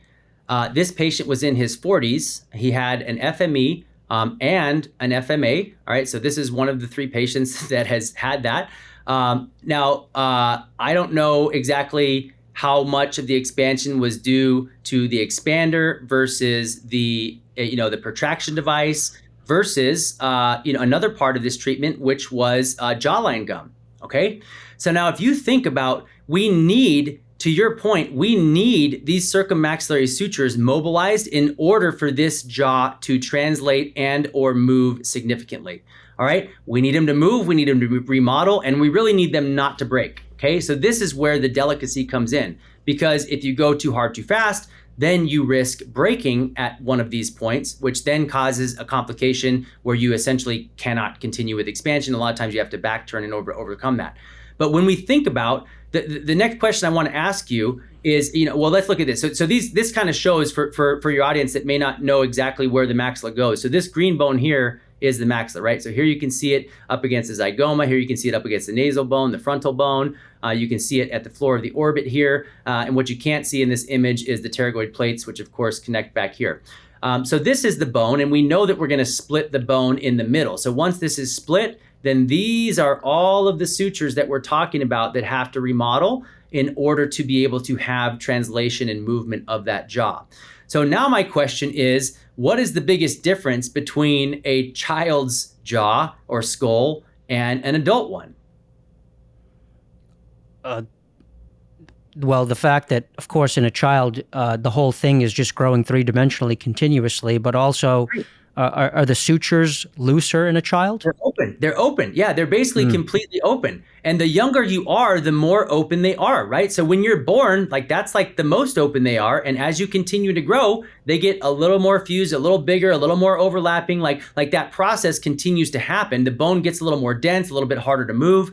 And so there's this process of the resistance of the maxilla increasing as you age until you reach adulthood, which is where ideally your jaw would be ideal and it would be hardened or solidified so that it stays there, right? So you want this mobility while you're growing, and as we know now, while you're changing the upper jaw, but you don't want it afterwards, right? After you have the jaw in the right place, you want it to be as solid as possible so that if you get hit in the face or you fall down or whatever, get in a car accident, that you're the least likely to, disrupt that perfect system which has been built, if that makes sense.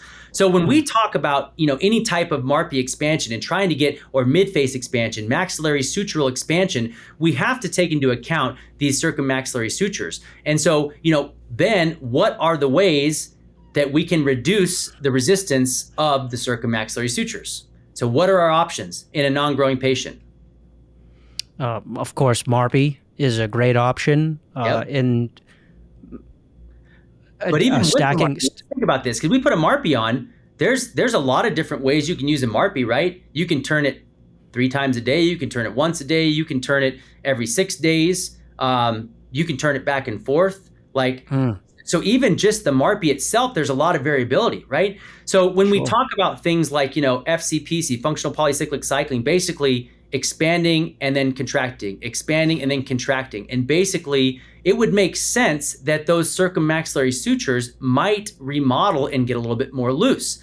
when I was first introduced to that concept, it was published in Europe, actually. I was seeing these cases that they were treating over there, and I'm like, wow, you're using less TADs than I'm using, and you're getting success with less TADs, and you're not even connected to the teeth. I'm like, wow, that's really interesting. So that made me do a lot deeper dive into why this might have such a big effect. And that's essentially the result, or the conclusion that I came to, is that as you do, functional polycyclic cycling, expanding, putting pressure on these maxillary sutures and then relieving it, pressure and relieving it, you're essentially mobilizing or loosening these circummaxillary sutures. And when you do that, you are essentially making them more like they were when you are growing.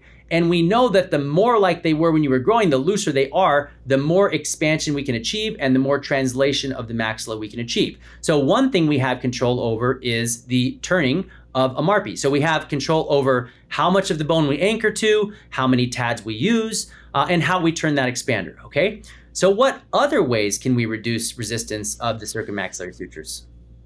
Full disclaimer, I'm not sure I believe that this is the case, but I've heard that things like osteopathy, craniosacral therapy, or even so-called thumb pulling, in other words, adding forces on top of the MARPE, in addition to the MARPE, manually to put more force up into the face during the expansion process. So literally taking fingers and putting them around some of the more critical sutures that are actually accessible with your fingers inside of a patient's cheeks, and pressing and releasing, or otherwise massaging those areas, or potentially really tough chewing during an expansion process, or perhaps pulling with a protraction device, or with your thumbs, probably more realistically a protraction device. I don't know, maybe this is where you're headed with this, is with a protraction device. But yes, some sort of additional force during expansion on top of the forces of the expansion.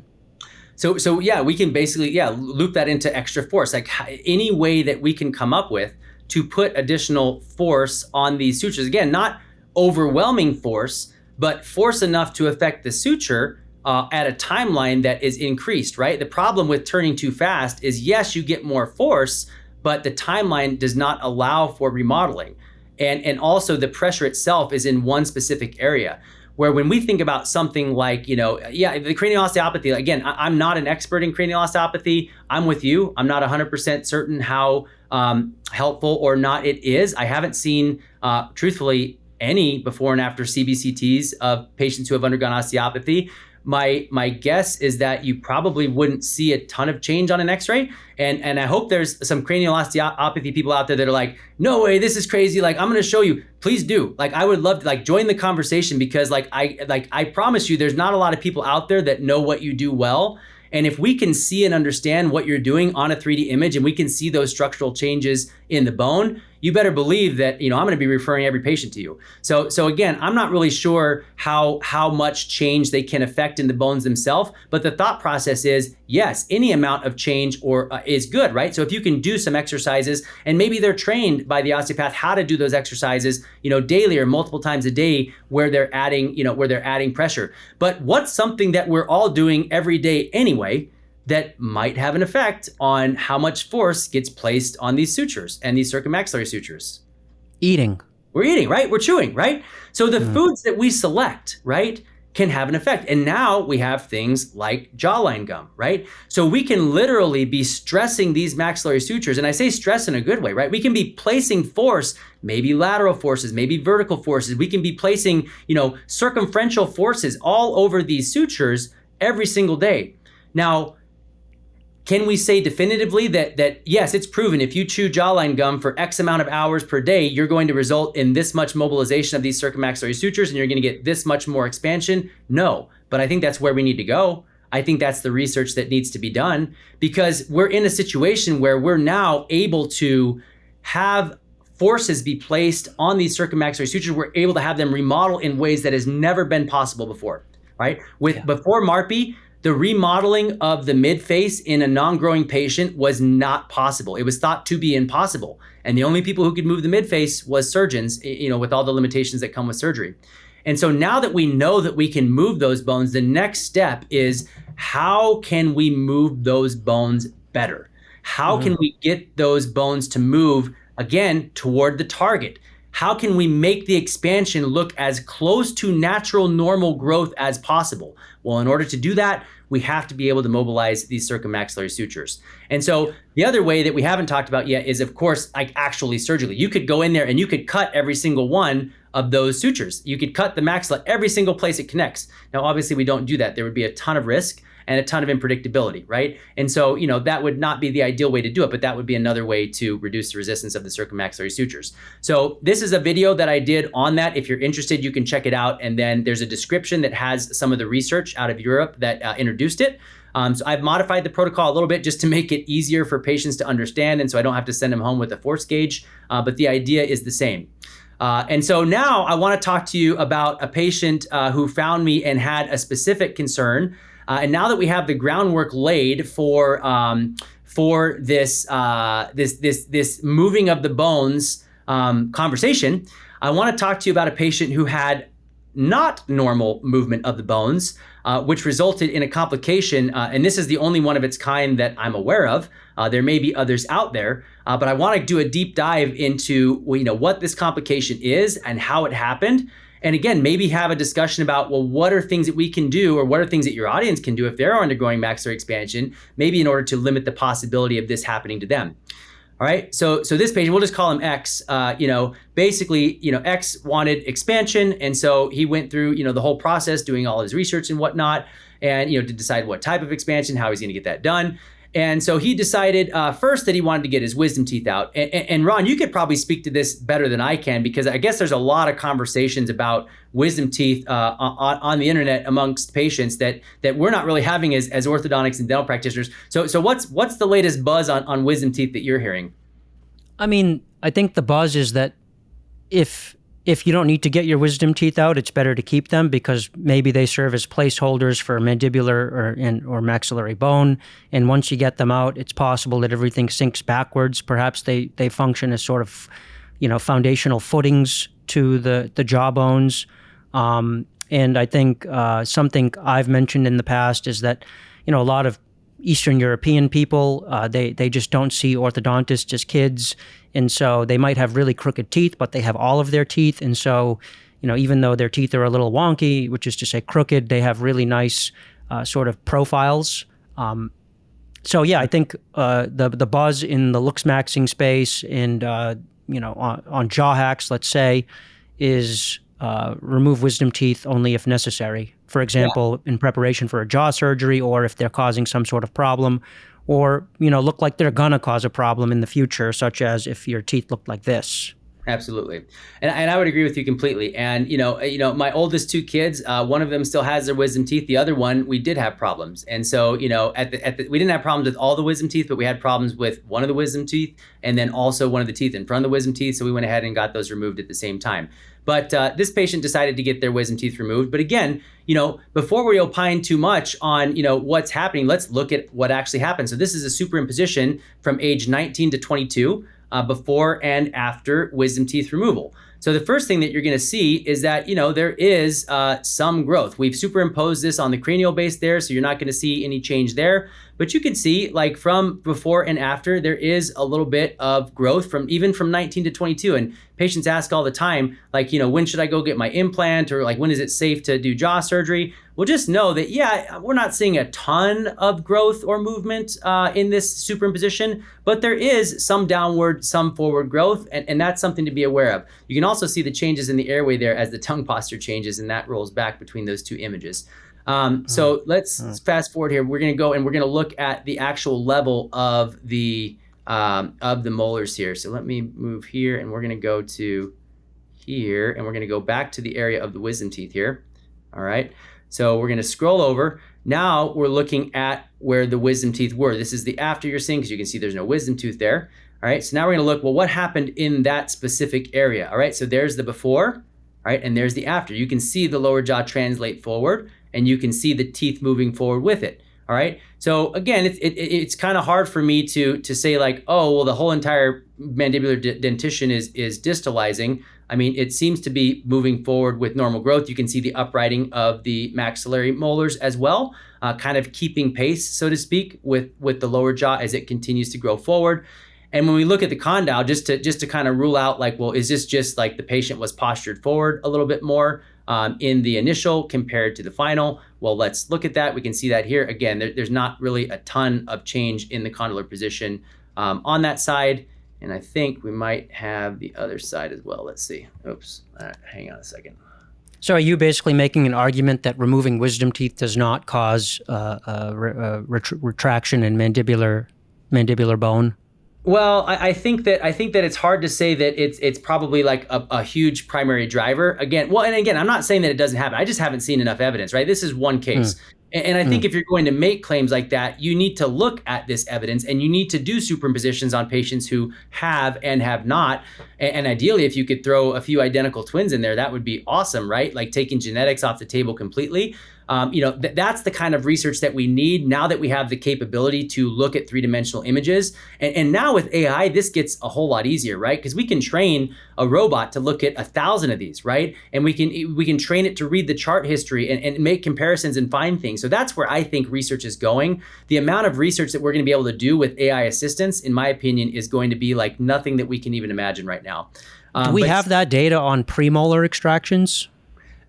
So yes and no. The short answer is no. We do not have a lot of substantial three-dimensional superimposition analysis. Now we have a lot of data in general about AP changes, about transverse changes, because we've had cephs and PA cephs for years and years and years. And so we have a lot of data as it relates to some of the bigger dimensions. But as far as 3 dimensions, no, we don't have a lot of good data on that yet. But can we say that having premolars removed as a 7th grader predicts that your jaw development will not be as good, 5 or 10 years later as it would have been if you didn't have those premolars extracted? Or can we not even say that? So I would say that you can't say that definitively yet, but what you can say that, especially if you have premolars extracted and nothing else done, it's not managed in any way with let's say TADs to protract everything in the back, that you will have, movement of the back teeth forward, movement of the front teeth backward. And that certainly does affect the position of those teeth, which affects your profile because your teeth support your lips. And so that, in my opinion, you can say. Now, that's not to say that, you could extract and you can control where the teeth are orthodontically, right? You can do that with TAD, you can do that with different types of mechanics. So it's not overcomable, so to speak. But I really am curious, I would not be surprised if when we do get this data, that we do show some direct correlations to growth. But to my knowledge, there is not any definitive, well-accepted data that says, hey, I got premolars extracted and it made my jaws grow 1 millimeter, 2 millimeters less than they otherwise would have. I do not think you can definitively say that based on the current research that we have. So it's primarily a dental change that occurs with premolar extraction, not a basal bone change? That's correct. The evidence that we have so far, and again, there's lots of robust evidence on transverse, on AP, because we've had cephs and PA cephs for a long, long time. It does not show a definitive difference, in those dimensions of the actual. Do you do a lot of premolar extraction? I do almost none. So I probably extract, just in general, any teeth, maybe, well, I could count it on one hand, a year. So this year I've maybe extracted on 2 patients. I don't know. Because sometimes it is a dental problem, right? Sometimes the bones are right and there's just been so much space loss that, could you push all the teeth back and put the tooth back in? Sure, but it just doesn't make sense at all. The vast majority of traditional extraction patients, you're basically treating the symptom, not the problem. The upper jaw is small. If the upper jaw were wide and the lower teeth were tipped out, there's room for the teeth. So, primarily, my favorite way to treat is expanding if there's a jaw size discrepancy at, let's just say, between the age of 5 and 7. Right, that's my favorite time to expand, is actually right before the permanent first molars come in, anchored to baby teeth, which are very solid at that age, and at an age when the bones are, again, the circum-maxillary sutures are less dense, less resistance.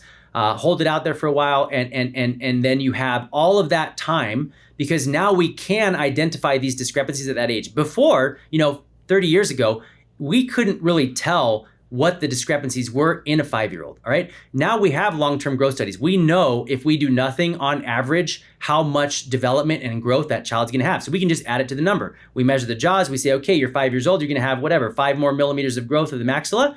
So, all right, minus that off because we know we're likely going to get that later as you grow. Well, now how much of an underlying discrepancy is still left? Well, now we can use the types of expanders that we have. And in kids, 5 and 6, before their 6-year molars even come in, I mean, we're talking 60, 70% skeletal expansion compared, to the expander versus the actual bony change.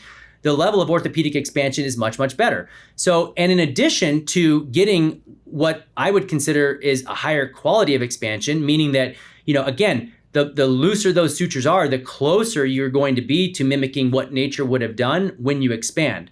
So A, you're getting a more quote unquote natural type of expansion. B, you are giving Mother Nature time to use that expansion before the teeth have already come in, overlapped, crowded, ran into each other, impacted, root resorbed, all those things.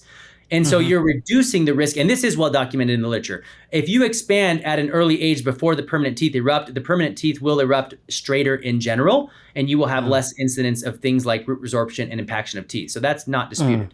All right. Now the argument becomes like, well, I mean, the incidence of those things is so low anyways that just wait till they're a little bit older, wait till they're 7, wait till they're 8, whatever. The patient can tolerate it better. And there's some truth to that. Like some 5 and 6-year-olds, they, it would be traumatic for them to have an expander, not because it's actually traumatic, but in their mind it is. Maybe they've had previous dental trauma and they can't sit in a dental chair. Maybe they can't lean back. Maybe they can't tolerate having things in their mouth. There's a lot of reasons why it may not be a good idea to expand in that age of a child. But I expanded all 4 of my kids, and the more I learned about maxillary expansion, the younger I expanded my kids. So my oldest daughter had her expander at I think 8, and then it was like 7, and then it was 6, and my youngest son, he had his at 5.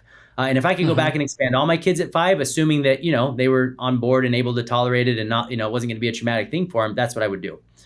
I love that. Yeah. So 5 sounds like the sweet spot. I have a 2-year-old who has a high vaulted palate, and I'm trying to get a timeline for how I'm going to intervene on that. And 5 feels right. 3 probably feels too young. 4, I have a nephew and a niece that are, older than 4. So I've seen what it's like at that age. Seems a little young. 5 seems kind of like just right. Yeah, I think for a lot of kids it is. Like, right before those 6-year molars come in, the 6-year molars don't compensate, so they come upright within the bone. So then you don't have to tip them out and tip them back in. They erupt in the right spot. There is compensation of the baby teeth. So the baby teeth do tip outward. And sometimes that can cause like bite instability issues, or you have to add like ramps to support the bite. But again, they're baby teeth. So they're coming out eventually anyway. And so you can manage the bite during that time period and still set them up for a position where the permanent teeth can erupt within the middle of the bone and they don't have to compensate to fit together correctly. Right. So, and with regards to the mandible, because, you had argued earlier that environmental factors mostly affect maxillary transverse development. So you're saying if you just expand the maxilla, that the mandible will kind of just grow naturally to fit it after expansion? Is that what happens? Here's the thing, and that's another one of those things that has a lot of debate about it. So the question is like, if I expand the maxilla early enough or wide enough, will the mandible grow forward more than it otherwise would have? And if you look at most of the current studies you have, the answer is no. Like basically it's like, mostly the mandible is going to grow forward, however much it is predetermined to grow forward. And when we talked about genetics, remember, like I think I agree too. I think that there's a much stronger correlation genetically to the mandibular growth than there is to the maxillary growth. So will it result in the lower jaw growing forward more than it otherwise would have at this point in time, 2025? I don't know. All right. But I do know that I'm setting up the maxilla for the teeth to come in as ideal as possible. I'm getting the most ideal quality of expansion that I can. And I'm setting the maxilla up in a position where the lower jaw will fit best if it is forward, if that makes sense. So will it actually result in an overall length of change in the mandible? I don't know. We know that the direction of growth can be altered. And so, if they're nasal breathing now and expansion helped to facilitate nasal breathing, or maybe they're lip taping or they're naturally keeping their lips closed at night, we're going to see more of a forward direction to that growth. Even if the overall length isn't the same, if it's directed forward, that's a net positive. So in my opinion, there's a lot to consider when you think about the benefits to the lower jaw of expanding the upper jaw. But as far as a definitive, like, hey, you expand and you're going to get an extra millimeter, we don't have that data yet. I do. But on child number four that you expanded at age 5, did you intervene on the mandible at all, or did you just let it do its thing? I didn't intervene on the mandible on any of my kids. And now, granted, my kids are not class 2 retrognathic mandible. Like, that's not genetically, that's not where we are. I mean, typically we're a little bit, if anything, a little bit prognathic tendency, class 3. That's why I wish I could go back in time and expand my own jaws. But no, we didn't intervene in the mandible. We basically just expanded the maxilla and then held those teeth there for a while, gave the mandible a target, and then let them continue to grow. And that was the only intervention we did at a younger age, is expansion. And then I think 2 of my kids wanted braces when they were younger, the older 2. And so we did some partial braces, I think on both of them, at least one of them. And then the younger 2, we didn't intervene phase 1 with braces because, again, we'd expanded so early that those teeth came in pretty good. So again, if I could go back and do it again, my older kids wouldn't have had the crowding that they did because we basically let the crowding happen and then we expanded. Mm-hmm. Roger. All right. So let's go back to patient X here. All right. So he did his research and he decided to go with the ease procedure, and so he got a TPD. For those who don't kind of know what that looks like, it looks something like this, where it has a component that connects to the bone, and then it has a screw that pushes the 2 halves of the bone apart. Okay. So Doc, maybe we should just define ease. Endoscope-assisted surgical expansion, I think. Yeah, and endoscopy-assisted surgical expansion. Basically, they're going in with a camera into the nasal cavity, and then potentially the back of the throat. And the idea is that you have a complete separation surgically of the maxilla. Debatable whether or not they cut the pterygoid plates off as well, basically detaching the posterior portion of the mandible of the maxilla at each side. And so the idea is you surgically eliminate all of the resistance, the midline resistance of the maxilla, and you surgically eliminate some of the lateral resistance of the maxilla is the idea with that surgical procedure. And then you couple that with the device that's purely bone-borne. What's your understanding of the role of the endoscope? Are the cuts actually occurring top down through the nose into the mouth, or is the endoscope just putting eyes on a cut that's occurring at the roof of the mouth, or a chisel down the ANS?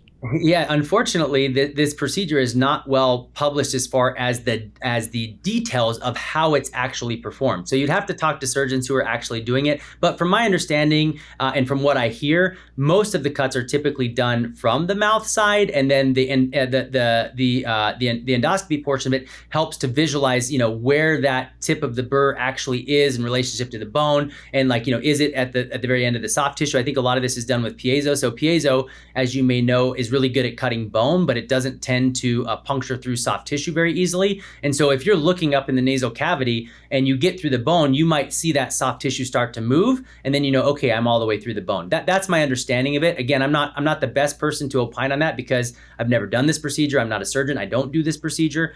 But that's kind of the idea as I understand it. But as someone who's done lots of midline piezo cuts from the mouth side, could you imagine the endoscope helping you do a better cut, a piezo cut from the mouth side? So my biggest question with it, and if I was talking to somebody who did a lot of these procedures, what I would want to ask is how do you see it? Because the midline, the nasal septum is quite broad in most patients, and there's a significant amount of soft tissue right in the midline. And so ideally you're cutting right in the midline, and maybe that's not. Maybe they cut a little bit off of the midline in order to be able to visualize it more. But if you're cutting right in the midline, I would imagine you could be pretty high up into the nasal septum, maybe before you notice the soft tissue moving. I don't know. But that would be my question, is with the nasal septum being so thick, and again, there's cartilage in the nasal septum, so it may not move as easily. How easy is it to actually see when you're through? And they may say, oh, totally easy. You do one of them and you'll know what I'm talking about. And fine, great. Again, I don't think this is the direction that MARPE is going. I don't think this is the direction that skeletal expansion is going. I think we're going to be moving away from the surgical techniques of reducing resistance. I think in general, for 2 reasons. One, patients don't want surgery, right? in general, patients want as the minimum amount of surgery possible to get the maximum amount of benefit. So if there are two ways to mobilize a suture and one of them involves surgery and one of them doesn't, most patients are going to pick the way that doesn't, okay? So I think that we will see a shift away from these surgical type procedures, ease included.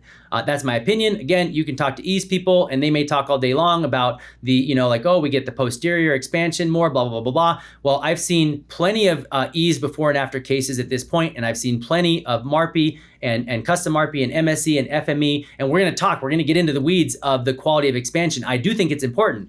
It doesn't fall on deaf ears that we should be paying attention to how parallel the expansion is. I just have a disagreement on what is the best way to get to that level of the most parallel expansion, the most quote unquote natural expansion possible. I don't think it's going this direction. The statement you just made about getting away from cuts, though, last year we talked on our podcast, and you said that you still like to do midline piezo cuts for a lot of your adult male patients. Are you falling away from that and going more into the Mariana Evans, Audrey Yoon camp, where you're doing just different appliance design and less piezo cut surgical assist? Yeah, even less than the appliance design. Yes, to some extent the appliance design, but to more extent that turning protocol. I'm seeing more and more mobilization of the circummaxillary sutures. And opening of the midline palatal suture without osteotomy. I think I did 2 osteotomies last week. It's not like I don't do it. I still do it. And again, I educate the patients and let them decide, right? So if they're an adult male and they have dense maxillary bone, and I'm looking on their CBCT and I don't see any sort of separation between the two halves of the maxilla. It looks pretty much like one bone. And in addition to that, it looks extra dense in the midline palate. Is that a patient that I'm going to say, hey, you should probably not do a piezo? No, I'm going to say, well, if you want the most predictable way to get this split, I would consider doing a piezo for these reasons. Now, if you want to try it without a piezo, cool. The risks. The risk is that we don't get the expansion. We can always go back and do the piezo later if you want, but the risk is that we're turning, and it doesn't open up, okay? And so if you're okay with that risk and you're okay with doing a second expander, then great, don't do the surgery. If you want the most predictable expansion at this moment in time based on your anatomy, then it might be wise to do the piezo. But to answer your question, yes, I'm doing less piezo, and I'm paying a lot more attention to what the anatomy on the CBCT looks like, specifically the midline suture anatomy. And 2, I'm relying a lot more on the way that the expander is turned and the force levels that are placed on the expander and utilizing stretching turns both morning and night, going along that FCPC type of protocol to mobilize the sutures that way. And as I continue to learn more about this, it's like, maybe we start to incorporate more things like jawline gum. Now, that may not be the answer for everybody, but if you can chew jawline gum for multiple hours a day, that's a significant amount of time where you're putting force on this suture, which could potentially, again, this is not definitive, could potentially help to mobilize those sutures and get you a higher quality of expansion. I think that that's some of the things that we need to pay attention to, right? If there's the potential for a lot of benefit and there's not really a huge downside to it, if you're chewing gum all day, yeah, you might get sore jaws or something, but that's something that can be monitored, right? You're probably not gonna mess anything big up by chewing jawline gum. So it's a pretty low risk intervention for a potentially high value reward, if that makes sense. I think two comments and then a question for you. Comment 1, I personally could not chew gum like that because, with my TMJD issues, chewing gum pretty much for me is the number one predictor of if I'm going to have a headache the next day. Right. I think that, and then I question, if the MARPE is disrupting occlusion and basically creating not great occlusion during the process of expansion, do we really want to kind of lean into that with heavy lifting with jawline gum with poor occlusion? Because to me, that's like doing, heavy squats with bad form. Although I think you're right, it can just be monitored and managed, and maybe I'm particularly sensitive. I know that I am particularly sensitive, much more than lots of other people. Second comment, Dr. Nuaz told me with his FME, he thinks the only reason he got so much midfacial change is because he was biting down so much during expansion. In fact, he would go out of his way, not even with gum, but just bareback, just clenching down on his jaws during expansion. He didn't want to mention that in the podcast because I think he didn't want to necessarily encourage other people to do that. And to be clear, he's not necessarily encouraging other people to do that, but he did credit that with why his midfacial circummaxillary sutural change was so significant. So to your point, actually, right? He would, I think, agree with you. And then my question for you is, who needs piezo more? Is it people with really thick bone, or is it actually people with really, really thin bone where the screw drag becomes the bigger issue? Yeah. So in my opinion, is thick bone. So here's like I think you have an anchorage problem and you have a resistance problem. So resistance problems, in my opinion, are the ones that are best suited for a resistant solution, which is cutting, right? So when you cut the midline, when you do a piezo on the midline, you are reducing the resistance. So you're correcting a resistant problem inherently.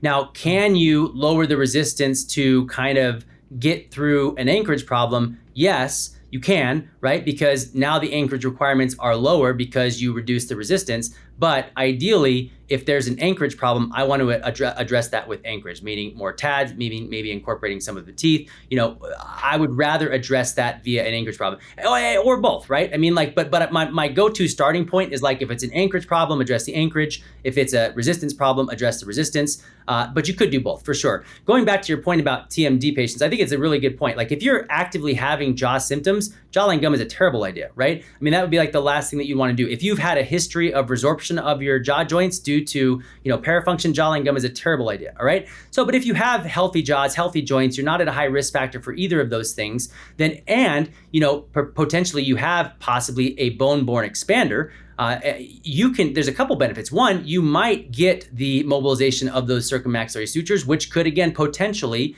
help the quality of your expansion, but you also get the benefit of your teeth are trying to stay into occlusion. So if you have a bone-borne expander and your bones are moving, and perhaps you haven't started like clear aligner therapy or braces or something like that, well, the act of clenching, because of the inclines on the teeth, can actually potentially help to start moving those teeth right before you actually, get into active tooth movement, which could potentially reduce your likelihood to have a diastema during the turning, or to make that diastema smaller. Could also help to potentially upright those lower teeth as those forces continue to push outward. So in my opinion, there's kind of like two decent reasons. And one more thing to mention is that, when you talk about putting excess force on a bad or on an unstable bite, you can stabilize the bite. We can throw bite ramps on the teeth to where you're hitting a flat surface on multiple teeth, maybe 4 teeth, maybe 6 teeth, maybe 8 teeth. You can build up as many teeth as you want to transmit that force in a more vertical way, which I think is a decent idea. I use in what are called in-mouth bite splints in my TMD patients anyway. So if their bite has caused a jaw issue, the first thing we do is get them off their bite. We build up ramps essentially on the second molars and usually the first premolars if they're accessible and if that works. Basically, we build a splint in their mouth and we literally bond to these 4 teeth.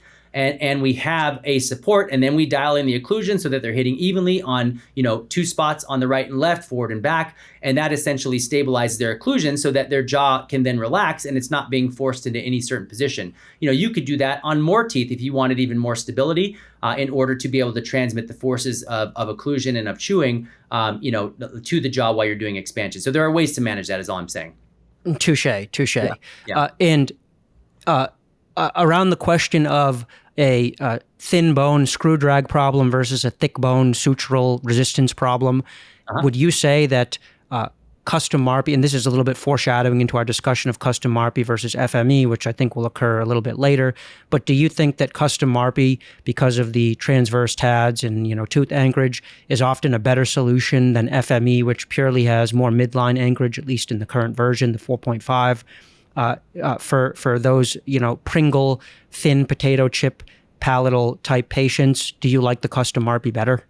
I do, yeah, for 2 reasons. So one, you can find the bone, all right? You can place a TAD wherever the bone is.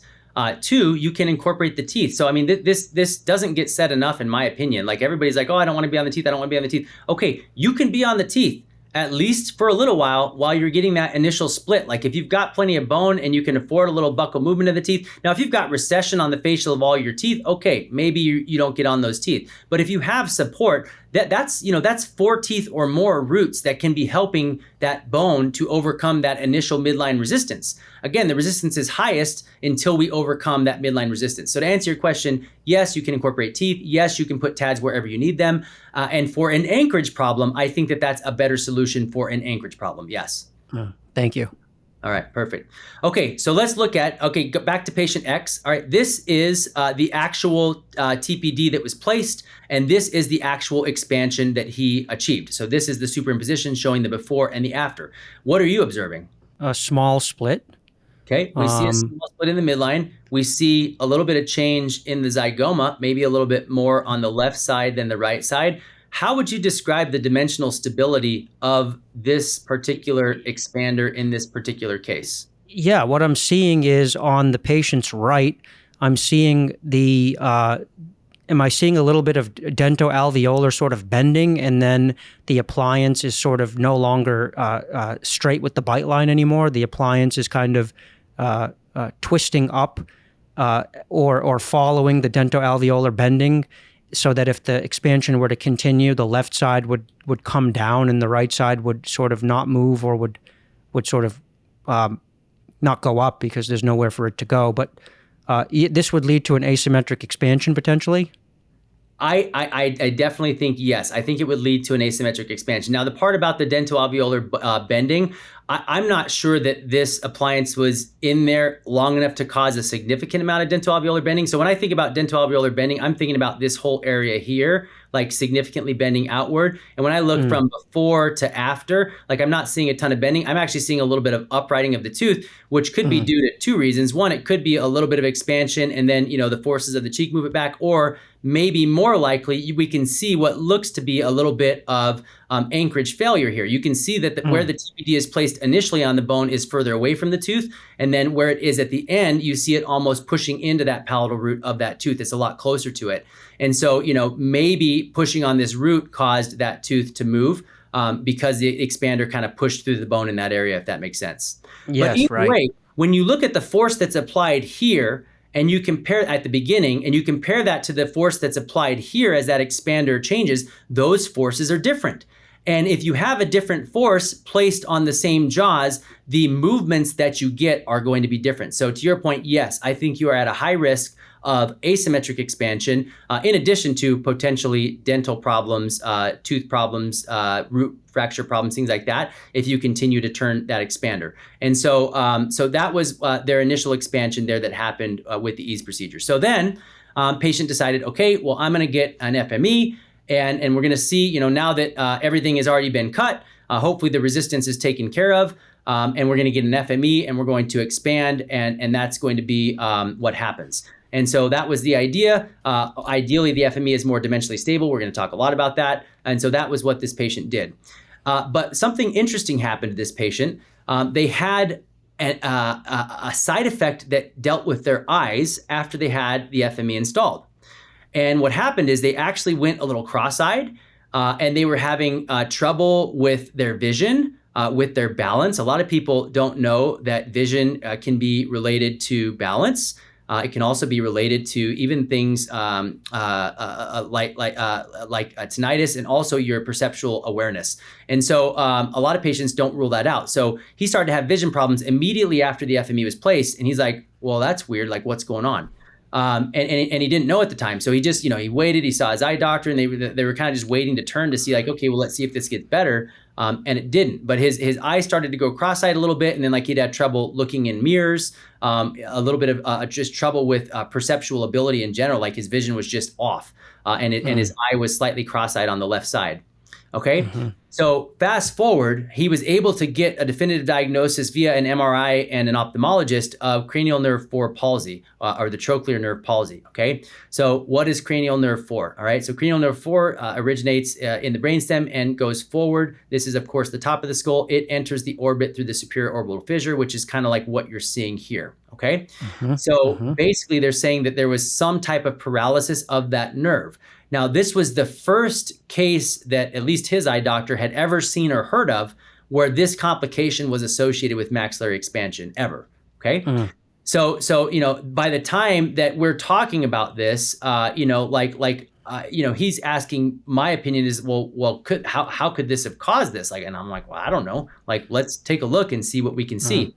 But let's understand a little bit more about what we're looking for, all right? So we have, of course, the optic nerve that's coming through the round hole here, and then you have a cluster of nerves, one of which is that trochlear nerve here, which is going to be innervating some of the muscles of the eye, which can affect basically where the eye sits and the rotation of the eye. Okay, I'm not an eye expert, so that's my basic understanding of it. So this would be where the optic nerve enters, and this would be the superior orbital fissure here, where the other nerves would enter in there. So when we look at this, and we look at that in relationship to the upper jaw, like the upper jaw is not even touching this bone, right?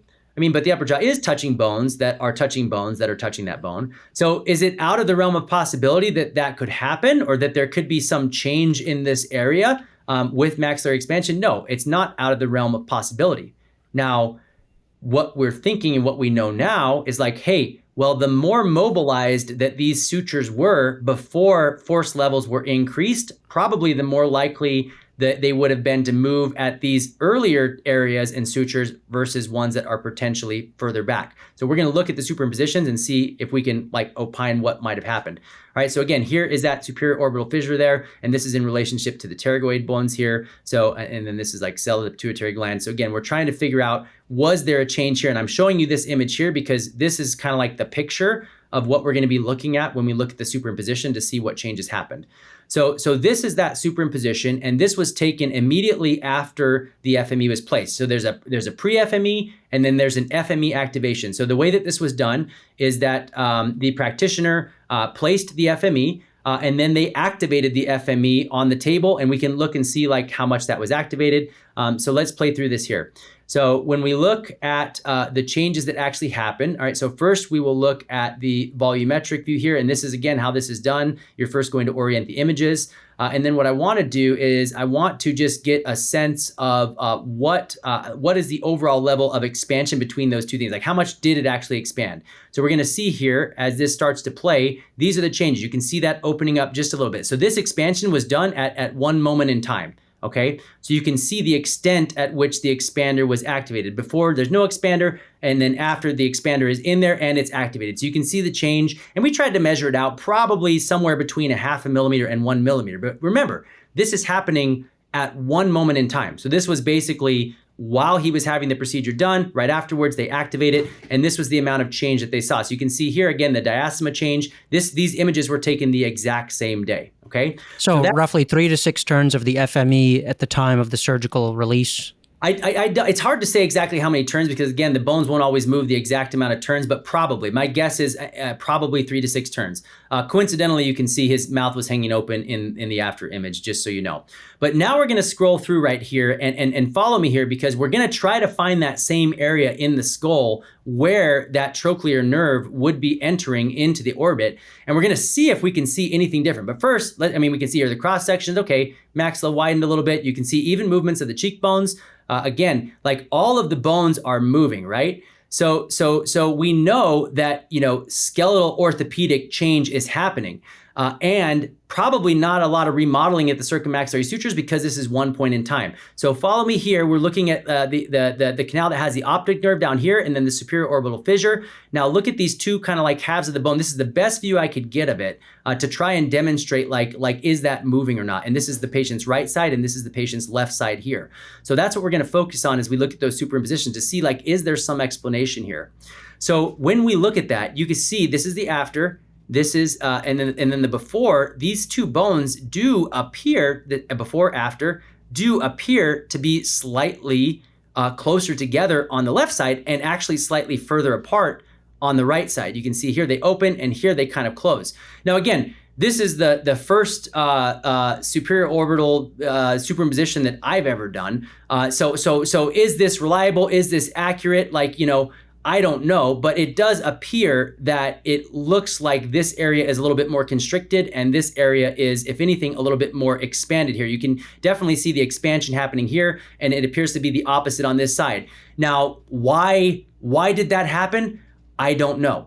I mean, going back, we saw more expansion of that left side in the very beginning. So did that have something to do with it because that side was more mobile and like this whole part of the maxilla was kind of able to rotate or kind of counterclockwise rotate in this view, kind of causing this to cant or tilt a little bit? Or because that left side was further down, did this kind of drop and this kind of move in? I don't know, but the diagnosis was that basically something was pinched in this area.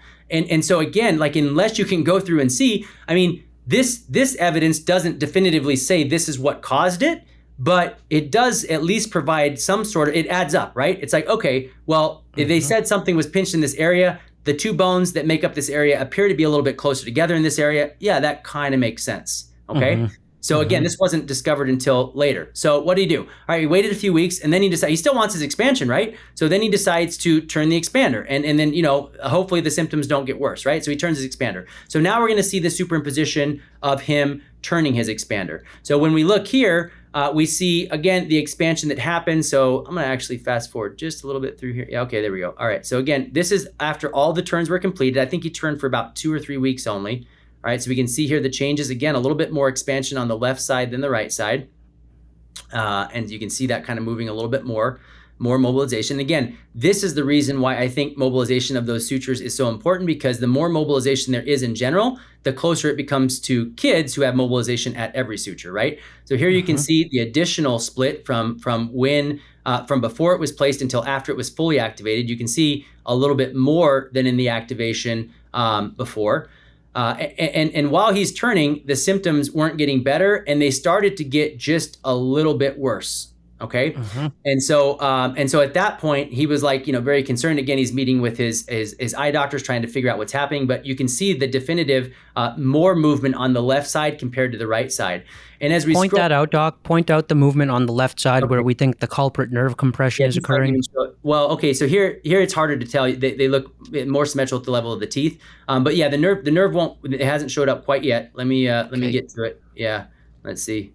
Let's fast forward here. That's just jaw joints. Let's get all the way forward. Okay, well, this kind of shows you a little bit. Do you see how much the cheekbone moves on the left compared to the right? Yes, that's a great slice. Yep. So we can see that clearly. All right, so now let's get to our trouble point here, all right? Optic nerve and then superior orbital fissure. So we're back here where we started, right? And this is from before to full activation, right? So again, there's the two halves of that bone or that plate, the best view the section I could get of it. And again, so we go before and after, you see that compression on the left side, but not on the right side. And so again, it becomes a little bit confusing. So at this point, since Doc, put your scroller around the fissure. And again, the fissure is basically the hole in the skull where the nerves are emerging from the brain into the eye. The opening is in this area right here. Okay. So basically this area right here and this area right here. Yeah. Got it. So those are the areas that are either, you know, compressing or moving. And so again, we see this unusual, you know, pattern of expansion happening with one side doing something different than the other side. So what did he do? He decided he's going to unturn the FME, and then he had it removed. So he back-turned it as much as he could until he got to the point where it was kind of like, you know, you're going to be compressing stuff if you turn it anymore, which was not completely unturned, but mostly unturned. And then he had it removed. Did his symptoms go away? Well, some of them did, some of them didn't. The way that it was described to me, and again, I'm not an eye doctor, so I don't know exactly how this works, but essentially, he was basically has to do physical therapy for his eyes now.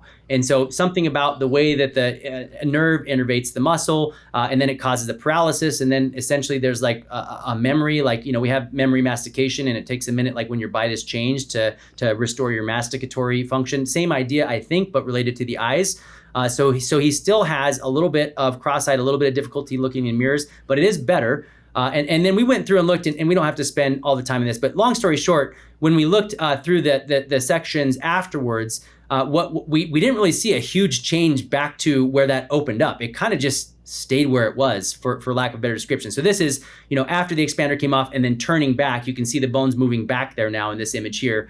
And again, I won't, you know, go all the way through it just because, you know, in the interest of time, but I didn't see a big reopening of that area. It sort of just looked like it stayed the same to me. Okay. So up in the eye, you're referring to the area in the eye where the nerve compression occurred. So the last superimposition we'll look at again is from when he, you know, before he did any of this until after he did anything. So what was like the net result change before he did anything to after the FME, you know, the E's and the FME were done and both were removed. And I believe they were removed about 3 months before this image was taken. All right, so could there still be change after this point? Yeah, so he did achieve some skeletal expansion there. You can see some dental expansion on the lower. And to your point about, or the point we made earlier about mastication, I mean, those lower teeth moved out to some extent, and he didn't have any braces or aligners on them. So, you know, there's something to that. So let's scroll forward just a bit here, and I want to get to Let's see here. All right, so you can see a little bit of the forward movement of the jaw. Now this can be deceiving because when you look at forward movement, you're looking at a different lateral area. So if you have any type of expansion, then the portion of the jaw you're looking at, this stays static, and so the portion is different. So it's going to appear that you have more protraction than you actually do in this section view, just so you know. But basically, not a ton of movement of the jaws, a little bit of expansion. You can see here, again, a little bit of, there definitely is what looks to be like a little bit dento-alveolar bending or remodeling, where this is getting closer to this sinus wall there versus this whole apparatus moving, if that makes sense. But you also do see some definitive orthopedic expansion as well with both sides. And when it was all said and done, it kind of looks like, the right and left side to some extent expanded about the same, right? So when we're seeing here, it looks like the cheekbones have expanded out roughly the same. When we look at the volumetric view here, we can kind of see it looks like they've expanded roughly the same. And so we'll take a look. We'll take a look one more time here. And again, this is from all the way before and all the way after. So again, this is the two parts of that bone when we go from before and after here. So there's before and after, before and after, before and after. You see there still is a little bit of constriction on that side. So again, I don't know. I don't know what that means. This side, there doesn't appear to be much change between those bones at all. And then on the left side, there appears to be a little bit more. So again, this is one of those areas that we really don't know a ton about. And now we are finally to what I have actually been most excited about to talk about this entire time, which is dimensional stability and what we can do about it. Okay, and Doc, are we going to circle back to what the lessons from that case we just looked at are as part of the dimensional stability discussion, or should we? Let's do that. So honestly, the biggest lesson that I learned from that case is that you don't want to go too fast or too much force too soon. And that's something that we've kind of all learned over the last decade or so. I mean, when a lot of us were initially taught maxillary expansion, like Juan Moon, I mean, I love what he's done for our profession as a whole. He's really put a spotlight on skeletal expansion. But the initial turning protocols, I don't know what he's currently recommending, but the initial turning protocols were very aggressive, 4 to 6 turns per day. With the idea being, really break that suture open. And that's just not safe, in my opinion. And we've seen a lot of major complications, many of which have had to be corrected with jaw surgery. And so, the takeaway from this is a similar takeaway that I feel like we've been learning over the last, decade or so, which is, slow is predictable and predictable is good, right? So, but again, there might be too slow, and we're going to talk about that in a minute. But there is some sort of a balance, and we need to continue to focus on that balance. And in general, if you try to get a lot of movement all at once, you are more likely to have bad things happen. I think that's my takeaway from it. And your basic overarching theory about what should ideally happen with the circummaxillary sutures is that they should be subjected to a much slower turning protocol so that they, and you used this word earlier, so that they remodel rather than snap. Is that Correct. The idea? Correct. That's correct. Yep. So anatomically, biochemically, whatever you want to call it, there's a distinction between a sudden break of a circummaxillary suture versus a slow and steady remodeling of that suture, which presumably is some sort of cellular biochemical process. Is that right?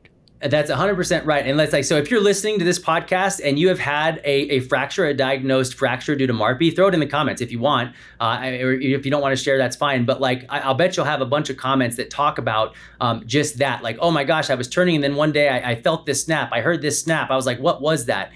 This happened a lot when expansion was more aggressive.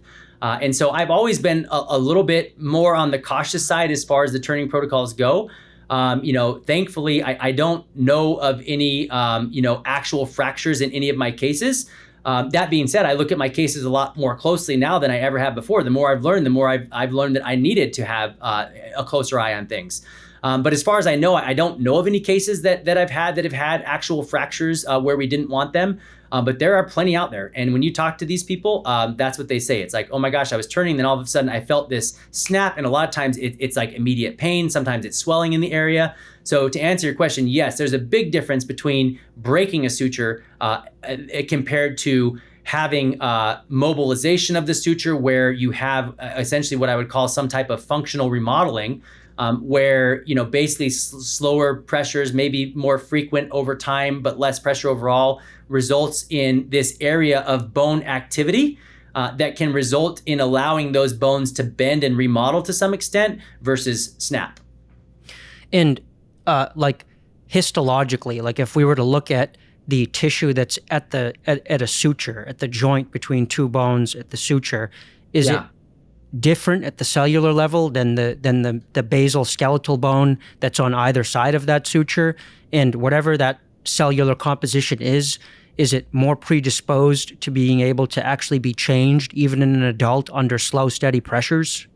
Yeah, I mean, I'm not a bone scientist, but the way I understand it is yes. So basically, most of the sutures have an interwoven property to them, to where you have basically the bones are fitting together to some extent like puzzle pieces. Now, they may be microscopic puzzle pieces. They may be bigger puzzle pieces, like is the case with the maxillary suture, the midline suture. But basically, to some extent, these bones are approximated, and there's some level of mechanical retention due to some type of interlocking between those bones. And if you turn too fast, you essentially snap that interlocking completely, and you lose pretty much the entirety of the resistance in that area, which is why you see a jaw fly forward and down or whatever. For instance, in the instance of a frontomaxillary suture fracture or a nasomaxillary suture fracture, which I didn't put in the presentation today, but I had one come in recently on my coaching platform, where literally one side of the maxilla expanded, and this is not an exaggeration, we actually measured it out, 8.5 millimeters, and the other side expanded 1 millimeter. So almost purely unilateral, and really no great explanation for it, except for, and it wasn't even that aggressive of a turning protocol. It's about 2 turns per day initially.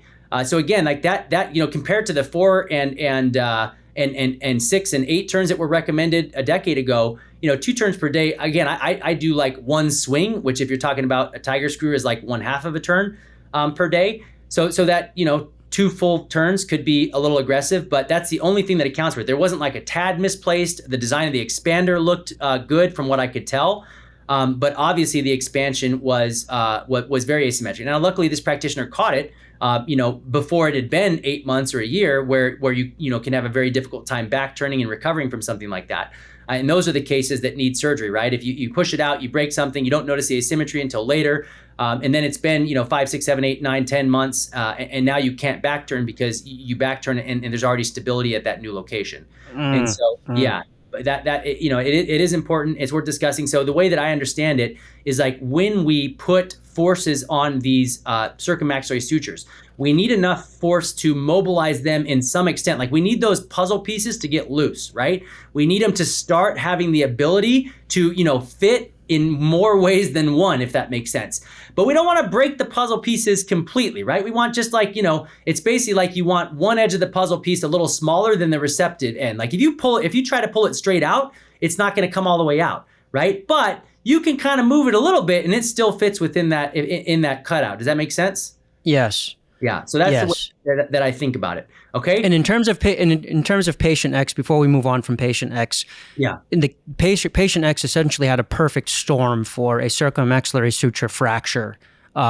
And did he have a circummaxillary suture fracture? I don't know, but he had some sort of essentially catastrophic movement of a circummaxillary suture really high up in the face.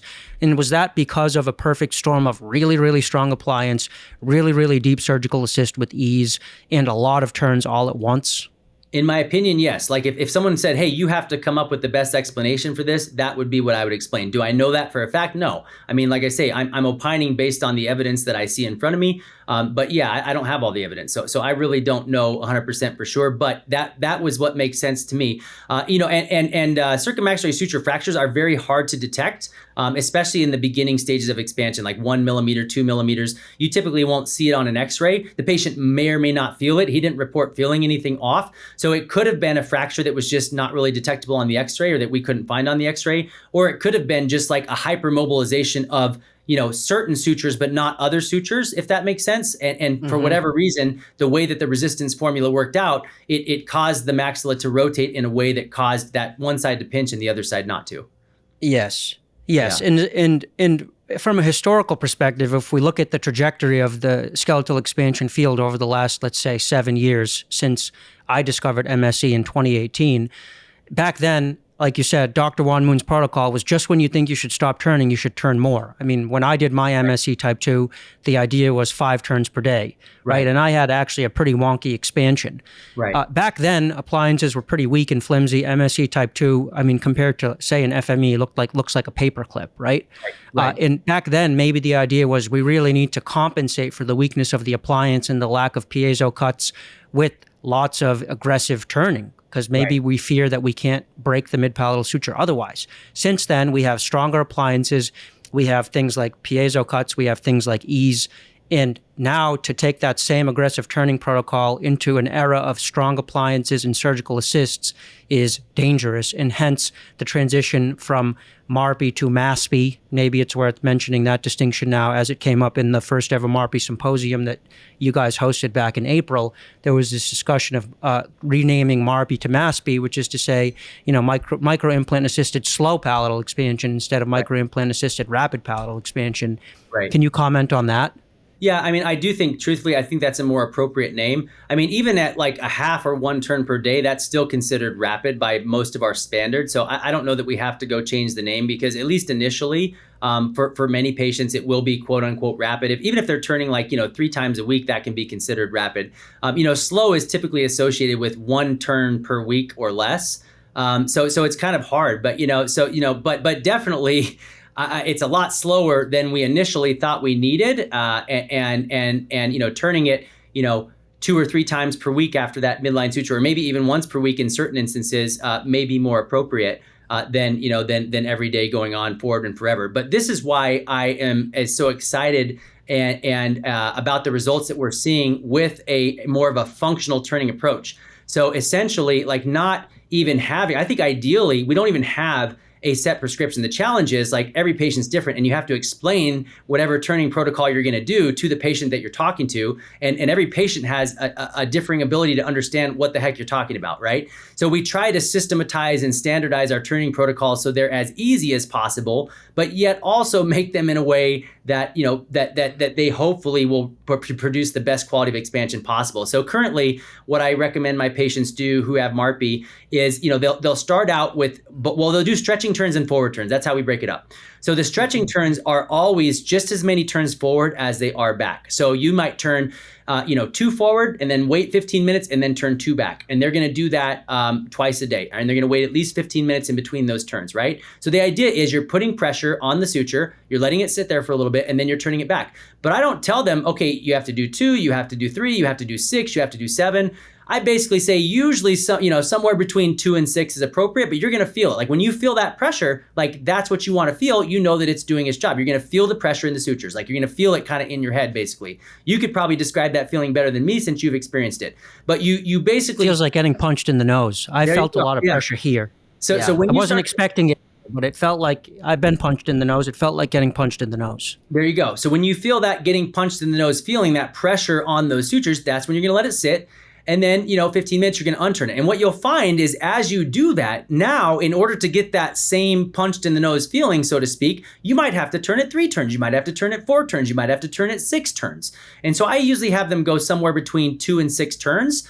Usually, at least at this point, if you're doing, 6 forward and 6 back, that's plenty of mobilization. I mean, that's, basically with a tiger screw, because really they're half turns. I mean, that's, close to 3 millimeters of close to a 0.5 millimeter of mobilization, which is, quite significant when we look at, mobilization of as little as, when we looked at that patient, that initial mobilization was 0.5 to 1 millimeter. It was within that range. So if we're mobilizing a 0.5 millimeter, doing, 6 half turns forward, letting it sit, and 6 half turns back, to me, that is significant enough. Now, will we find out later that we can actually do even more on the stretching turns? Maybe, but I'm kind of in the camp where it's like, if you're doing up to 6, like that's quite a bit. That's almost a 0.5 millimeter of actual movement of the bones during those stretching turns. I think that's plenty. Yeah, I wonder if we should stop thinking of bone as stone and start thinking of it more as a metal or as wood, right? Because with wood, we take for granted that it's not, wood is kind of this complex material that can be sort of bent and manipulated with heat and with back and forth. You kind of loosen it up. You can wet wood and get it to behave differently, right? And there's a whole multi-thousand-year-old tradition around sort of refining those techniques to get wood to do whatever you want it to do, to bend it into a circle if you want, right? Yeah. Metal similarly has a kind of memory where if you bend it back and forth, its properties change as a result of, memory of having been manipulated in a certain way. Whereas with stone, stone, you bang it with a hammer and it just fractures. Stone can't really be manipulated in the same way as wood or metal. Yeah, right. I wonder, what are your thoughts on that? Thinking of bone as kind of more of this complex sort of living material that requires a kind of art to dealing with it. Yeah, spoiler alert, we're gonna talk a lot about that when we get to the animations. But basically, I view it almost as a very dense putty on the inside, followed by more of like a wood shell on the outside. It'd be the best way I describe it. And when I say a dense putty, I mean, I'm talking like, the densest putty possible, but still movable, right? Still movable in some way on the inside, and then the outside of the bone being more like wood, where it is, bendable up to a certain extent. But pretty hard overall, if that makes sense. And so, when we look at, I'm going to show you I'm going to show you a patient, actual superimpositions, then I'm going to show you an animation that actually kind of opines on what we might have been seeing in the mouth and try to explain it with a cross section of the bone. So I think you'll like that. Cool. Awesome. All right, so let's talk first about dimensional stability, though. So here we are. We have, and we're going to compare an MSE with a tiger screw custom MARPE type design with an FME. And all I'm looking at, what we're going to do is we're just going to kind of play around with it. Now, I'm not saying any one of these expanders is better than the other. I'm not saying that you should only do one type of expander. I don't speak for any companies that make any of these products. I don't have any investments or dogs in this fight with any of these. Okay, so we're just kind of like throwing out a conversation, all right? And just kind of like seeing what the differences are, and then we can talk about what it means just so we can start the conversation, all right? So this is 0 millimeters of expansion, and this is kind of like, I'm just playing with the expander and trying to see like how mobile is it? Like how much ability is there within that expander? How much play is there within the expander itself? And we're just kind of looking, right? This is at 0 millimeters, right? Here we go, tiger screw. Now, one of the differences you'll notice right away is that there is not rotational stability with a tiger screw, right? So either side of a tiger screw can rotate. Same with the TPD. You saw that happen in that case I just showed you, right? So that means that you have to be extra sensitive. And of course, here is the FME. And you can see again, we're at 0 millimeters here, and this is it looks like a 3.5 because the plates don't even extend over the anchor bodies in this version. Okay, so we have our FME, we have our MARPE, our custom MARPE kind of tiger screw, and then we have our MSE. All right, so that's at 0 millimeters. Let's jump to, and I'm going to take you through all the way. Time out. Have we already seen even in the 0 millimeter expansion demonstration that the FME has the most stability? I mean, I don't know. You can see, you can have your listeners opine. Throw in the comments. Did it look very different in 0 millimeters than it did at 4 millimeters? We'll see what they say. But as we get wider, I think that you're going to see a little bit more of the differences between them. So let's go through 4, 8, and 12 millimeters, and then let's have a discussion about what we think we're seeing overall. So here is our 4 millimeters of expansion. And again, you can see here, okay, I mean, what does that look like? Does it look like maybe those pieces can move a little bit more? Can they maybe shift a little bit more compared to where they were at 0 millimeters? Is there more possible movement between those two sections of the jaw? I don't know. We're going to keep looking, and we're going to see maybe when we get to 8 millimeters, does that change? So that is our MSE, quote unquote, stability at 4 millimeters. Now we're going to jump to our custom MARPE here in just a second. Let's see. I'll have to speed it up because I'm impatient. All right, here we go. So here is our custom MARPE. And again, rotational stability we know is not going to be there. All right, so I'm trying to just look at, besides the rotation, sort of the flexural ability of the expander. All right, so I'm trying to demonstrate. Does rotational stability matter? I do think it does, but I'll pause that conversation and we'll have it once we see. Okay. Like I want to show you everything so that we can have the complete data before we opine too much on it. But 100%, I think it does. Okay. But maybe it's not as much as you might think it does. Okay. So that's our 4 millimeter expansion with our tiger screw there, and then of course with our FME here. All right. So this is 4 millimeters expanded. FME, and again, this is, I believe, the 3.5 version, okay? And I'm trying to put like the same amount of force on each of these while I'm doing it. So I don't have a force gauge, I'm not perfect, but like my intent in doing this was to put the same amount of force on the expander to see how it changed. Now, is that force level the same as in the mouth? No, it's way less, right? The mouth puts way more stress on this. So I'm not saying that this is what you're gonna get in the mouth, But again, I want to have this conversation because I think it's important to have it. I've never heard anybody have it yet. Okay. So now we get to 8 millimeters of expansion. All right. So now we're here and we're looking, okay. So again, still like we have rotational control with the MSE, right? Because we have those arms, right?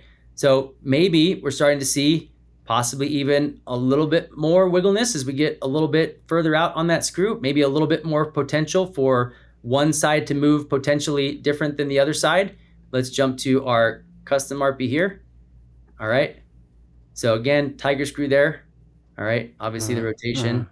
Yep. Yeah, that rotational instability is kind of scary. Yeah, well, we'll talk about it. Again, I mean, I think that I do more custom RPs than I do FMEs. I probably honestly do the most MSEs because they're great for teenagers. But yeah, I mean, like it doesn't scare me away from them, but it does make me a lot more aware of what I need to be aware of when using them. And that's what I want to talk about once we get through these videos here. So let's jump to the FME one again. And I'm trying to use approximately the same amount of force on each expander type that we're looking at here. So this is the FME again, and let's take a peek here, and we'll see. Okay, so I'm wiggling it like I'm trying to wiggle it the same kind of way I was wiggling the other ones. Okay. So, and then let's look. Yep, from here, trying to wiggle it about the same, and you can see some movement. There's definitely some movement for sure. Okay. All right, but seemingly noticeably a lot less movement. Let's jump all the way out to 12 millimeters of expansion. Okay. So now we're kind of at the end of our ropes with, MSE, like 12 millimeters is pretty much at the end of the rope there, okay? We start to see a lot of instability at 12 millimeters, right? This is very apparent, right? Because, and it makes sense, right? Those guide rods are probably not even all the way through those lumens anymore, right? They're halfway through the lumen. So when you're at the very, very tail end of the turns of your expander, you would expect additional, instability there, if that makes sense. So now let's look at our tiger screw here. Again, we can see a little more wobbliness as that gets further and further out, but maybe a little bit more dimensional control from this view than the MSE, in my opinion. All right, obviously the rotation we're going to talk about, and then again let's look at the FME. And again, I'm trying to apply the same amount of force to it. Again, these forces. Jesus, man, the FME is a beast. Well, and again, like I want to be very careful to insinuate that this is the same as you will see in the mouth. These forces are astronomically lower than you would experience in the mouth. But again, I think it's a conversation worth having. So now I want to show you what this looks like if you just set it on a table, all right? So if you set it on a table and you just wiggle the pieces, all right? Oh, God. Yeah, so that's, again, 12 millimeters. You're at the very tail end of the MSE there, all right? With the tiger. For just a brief second, have you heard of potentially a new MSE Type 3 that's in the works, or is that just a rumor? The latest MSE I saw was at the AAO, and it had the ability to basically add composite and then expand further. So that would be a great, like if I had that would be another great dimensional stability test. Is doing that, adding the composite to it, and then seeing how much dimensional stability it actually keeps. But that was the last one I'm aware of. There might be something else in the works that I don't know about yet, but yeah. Okay. So again, this is a benchtop demonstration, but I think it sparks the conversation. So now go ahead and let's talk about whatever questions you have. Well, why don't we play this video one more time because I interrupted it. Yep. Yeah, no, let's play it. Yep, perfect. All right, so here we have 12 millimeters MSE. Okay. Yeah, that's a soggy biscuit. Yep. All right. And now we have 12 millimeters tiger screw. Okay. Not great either. Less soggy, but definitely a little soggy. All right, again, trying to do the same exact force, same exact way.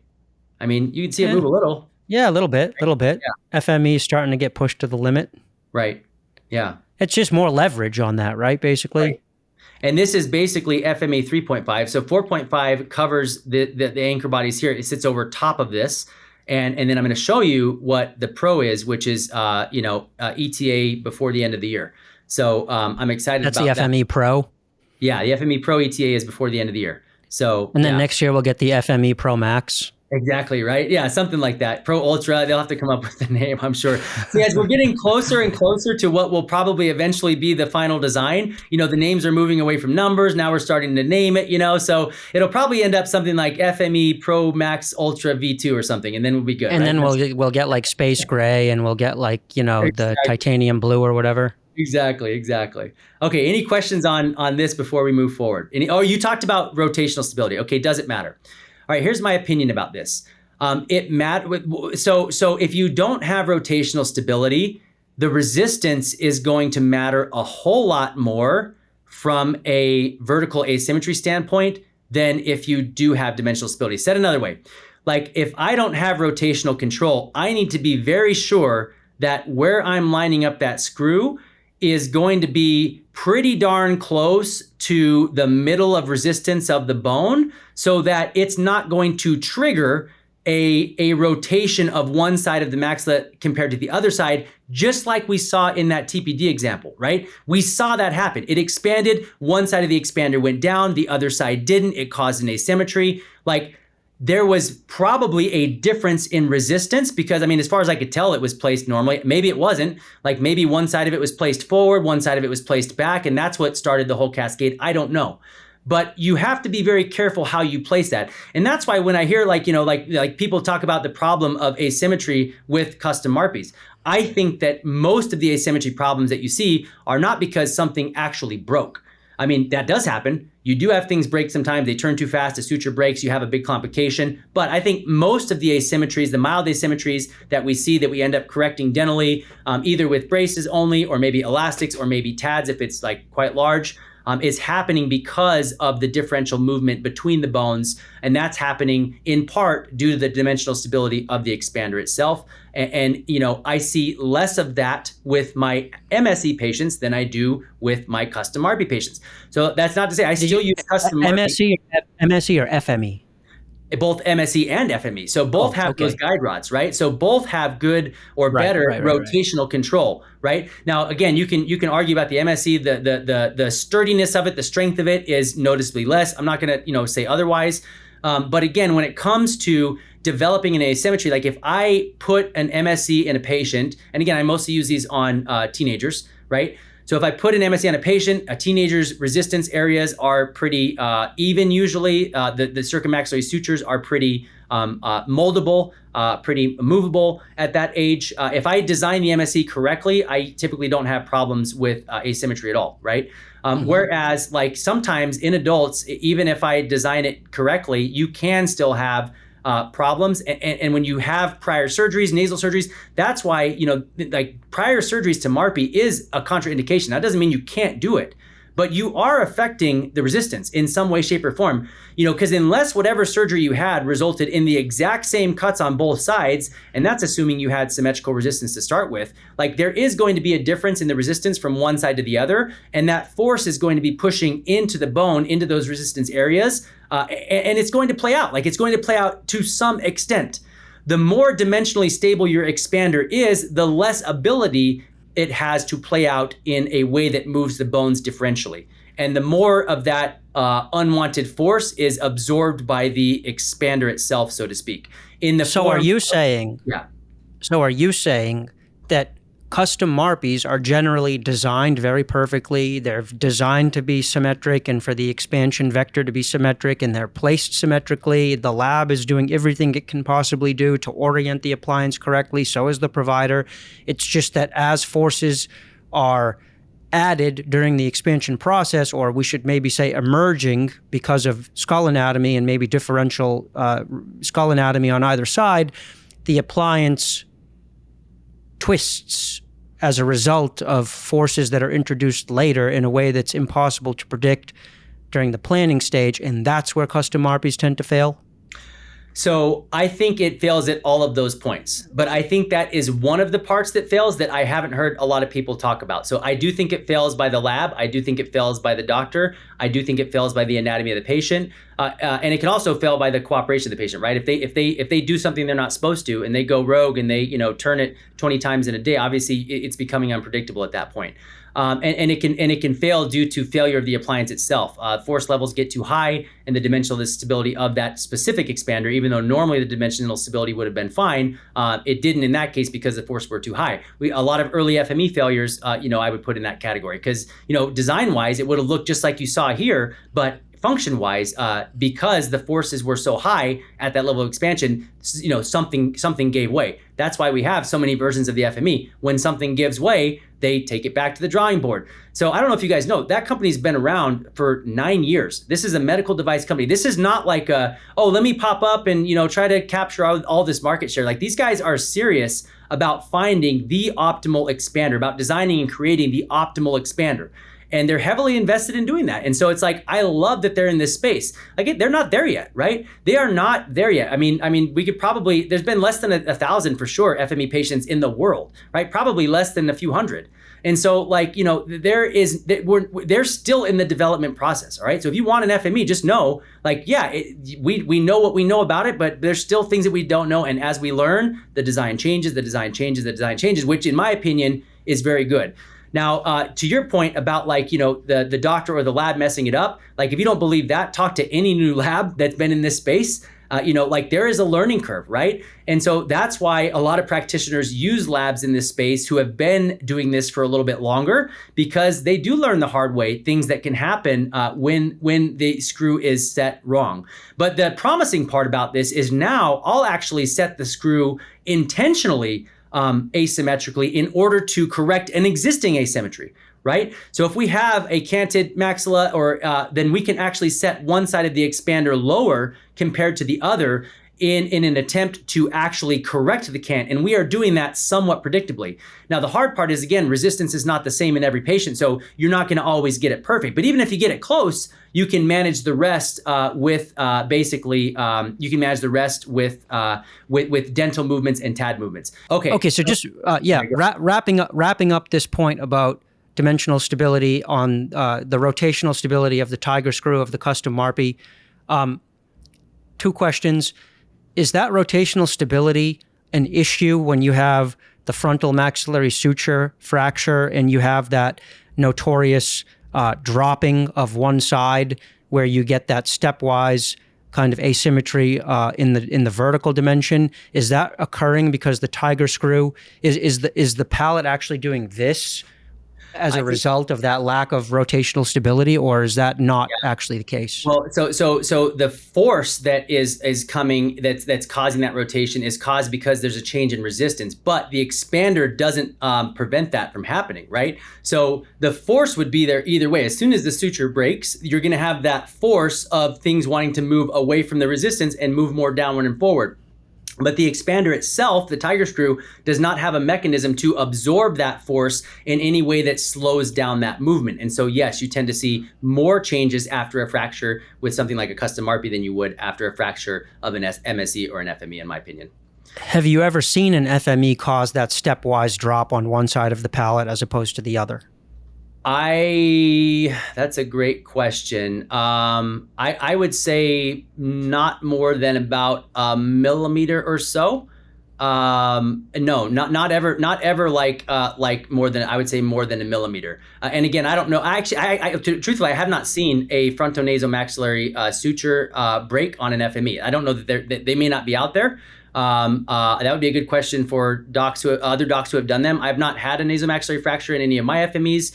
And I've not seen one. So for that specific complication, I don't know. But I have seen, especially in earlier designs, asymmetry up to about a millimeter of one side, moving down more than the other. But again, usually, I would say even less than a half a millimeter. And that's why I'm using more and more FMEs, because again, the more I use them, initially it was a question of, am I going to get the split, right? We had failures early on. And so it's like, we tried and it's like, okay, well, let me be a little more cautious. Let me, maybe use this on kids. Let me look at some more superimpositions and see what's happening. And I definitely don't want to, have it fail, right? I don't want to, at the end of the day, I want to get the expansion going. But now that things have been beefed up a little bit, I'm using them more and more because I'm seeing, again, a better quality of expansion, and the predictability of expansion is much, much higher at this point as well. So what I want to walk you through now, Ron, is a hypothetical example. And I put that on there because I don't want people to like watch this and be like, oh, this is what happens and he's saying MSE is terrible. No, this is a hypothetical example based on what we saw from the dimensional stability of those expanders that could potentially play out with expansion. So what you're seeing here is what's happening is one side of the jaw is dropping for some reason. And as the expansion continues, you'll notice that that side continues to move down more compared to the other side. which makes sense because once that bone starts to move and once that expander angulation starts to change, well, then it can continue to change. And then this is an example from an AP standpoint of if that starts to get off, how that can continue to shift. So from the back here, again, you can see like the more it tilts, the more likely it is to tilt. And again, this is an animation, so I'm not saying that this is happening or is likely to happen in a lot of patients, but hypothetically, based on the design alone, these movements are possible, if that makes sense, okay? Mm-hmm. So that's what we're talking about when we look at the MSE. Now, when we look at the tiger screw, going back to the point of the super screw part of it, or the tiger screw part of it, right? So this ability to rotate and have that anterior portion drop down more, as you see here, is higher because we don't have any arms that prevent that, if that makes sense. And so when we look vertically, the potential for that vertical change to be even higher than it would be in an MSE, I believe is there, right? And this is assuming, again, not even a frontomaxillary suture fracture, just something starts to get off in the angulation of the expander. Could be due to the resistance, could be due to a number of things, but it can cause more of a vertical effect because you can more likely have that rotation because the expander screw itself is not controlling for that, right? So again, sticking with the hypothetical here, if we're looking at an FME and we're saying, well, how might that expand? Well, again, hypothetically, if you maintained perfect dimensional stability, if the forces were to overcome then of resistance, then what would happen is, either you wouldn't be able to turn the expander, or the expander would actually fail through the bone, especially pressure necrosis, basically put so much force on the area where the TADs are, where the TADs fail, the bone starts to attack it, and basically the bones, or the pins translate through the bones. Now, up to this point, I haven't seen this happen. What I've seen happen is the appliance does actually fail, and the anchor bodies start to tip inward, and you actually see tipping of the TADs. And so I've seen that. Again, I haven't seen that with FME 4.5, but I haven't done a lot of FME 4.5s, and hopefully with the Pro, we'll see that even less and less and less. But hypothetically, that's the goal, is to have so much stability of the expander that it can overcome those forces, and one of two things will happen. Either the bone where the expander is attached will fail, or the expander screw will fail, but it won't allow the bone to move in a way that you don't want it to move, okay? It's a kind of built-in safety. Exactly, built-in safety for the direction of expansion. So this is an actual superimposition, and this is with a this should be a custom MARPE here. Although, you know what? Actually, I'm going to skip this because I think this is a different superimposition. I think I put the wrong one in. Okay, we'll skip that. But basically, I'm going to show you in the animation anyway. But this is an example. Again, this is a hypothetical example, and this is why I described the bone with putty on the inside, and then maybe like a wood-like exterior, if that makes sense. So as we expand, you can see here, like, do you see the teeth dropping down and the bone almost remodeling, but nothing changing to the outside? So this is an example where the resistance increases for some reason. So the circummaxillary sutures lock up, you get to a point where you just can't go any further. And what we tend to see is this bowing of the appliance with the screw coming down like this, as you see here in the image. But you do continue to see vertical change. So even though the orthopedic side of the expansion has stopped, you start to see vertical change actually continue. And the way that I explain it is it's almost like the inside of the maxilla is dropping relative to the outside of the maxilla, and the teeth are following. Whether you are connected to the teeth, which I think if you are connected to the teeth, this will happen more, or whether even if you're connected to the bone, when that starts to fail and those bones starts to the TADs start to move, we tend to see a little bit of rotation and vertical change even after we're not really getting any lateral expansion as well. And you can see the same thing happen on the tiger screw. So when we look at that, again, we can see that maybe we cut the arms off and we're only connected to the bone. And that's a superimposition I thought I added earlier, but I didn't. So we'll have to circle back on that maybe on the next one.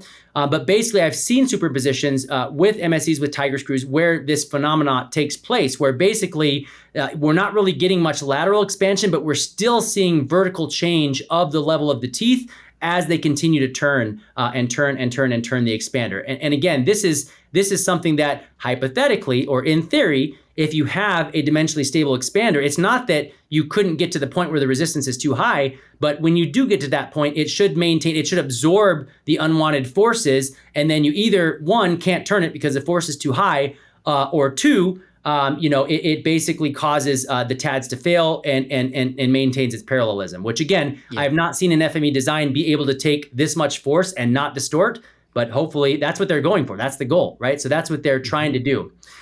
So I don't know how much time we want to spend on this FME planning guide, but I know that it's kind of nice to take a look at the backside when we plan an FME, how that process works and what we get back from the lab and what we approve. But basically, this is what it looks like. So this is up to a 10 TAD FME. You can see here a 6 TAD would be the blue, and 8 TAD would include this light blue. And then if it was a 10 TAD, you would have 2 more posterior TADs here.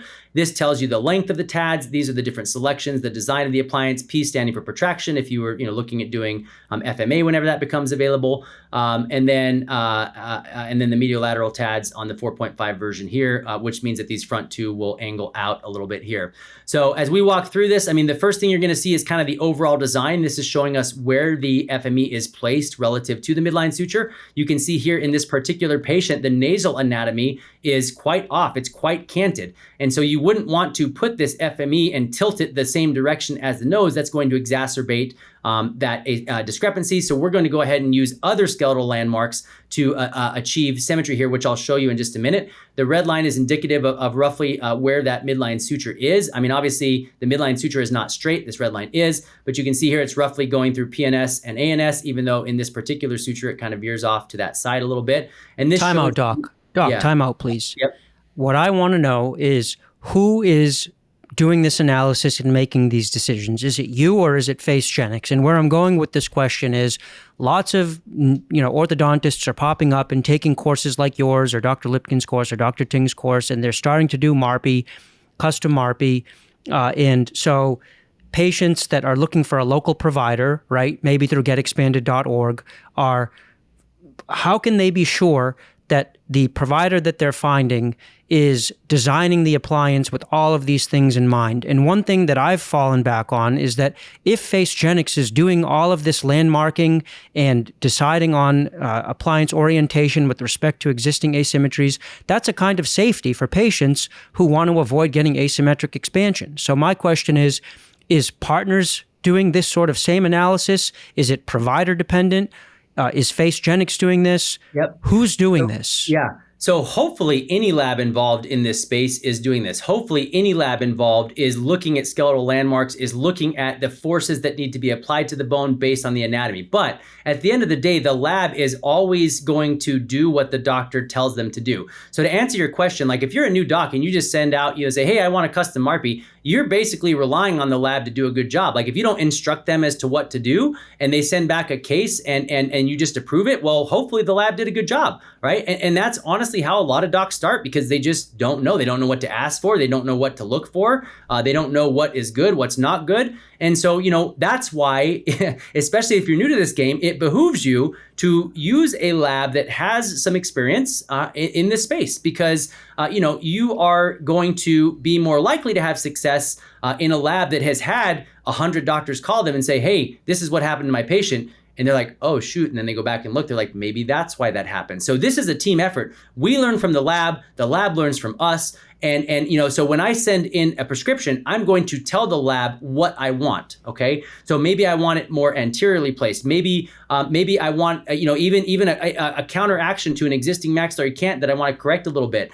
Maybe I see bone on the x-ray that I want them to involve, and so I'll instruct that to them. Or maybe I send it off, and when I get it back, I see something I don't like or I do like. So both of those things are happening, but as a patient, you don't know. You don't know what the lab's doing. You don't know what the doctor's doing. And so you are basically trying to pick a doctor that has enough experience, and hopefully they use a lab that, most patients don't even know what lab their doctor uses, right? It's like you go in for a MARPE, it's like you go in for an MSE, there's 50 labs that make MSEs, you know what I mean? So it's like you don't even know. So really you just need to find a provider that you can trust, hopefully that has a bit of experience. And if you have questions, there are options available. I mean, we do consultations for patients who have questions either before they are expanded. So we basically dig through their cone beam and we look at a lot of these analyses and we say, hey, look, when they design your expander, maybe consider talking about X, Y, or Z. Or unfortunately, when it does go south, we look and we determine like, well, what went south? Why did that happen? I would say probably the vast majority of what I know about expanders have not come from my own complications. I've learned a lot from my own complications. Don't get me wrong. I've learned a lot from my own complications. But I've learned a lot more in networking and partnering with labs and seeing doctors' cases who've had complications even more, severe than the ones that I've experienced. And so this is a group effort. This is a team effort. We're all still learning. We want to provide the best quality of care possible. But yeah, it's going to be a combination between what your doctor asks for, what the lab produces, and then what is said or the feedback that's given after that. Okay, that's all well and good, but hypothetical situation, I want you to be as non-politically correct in this answer as possible. Patient in some random American city, let's say Biloxi, Mississippi, okay?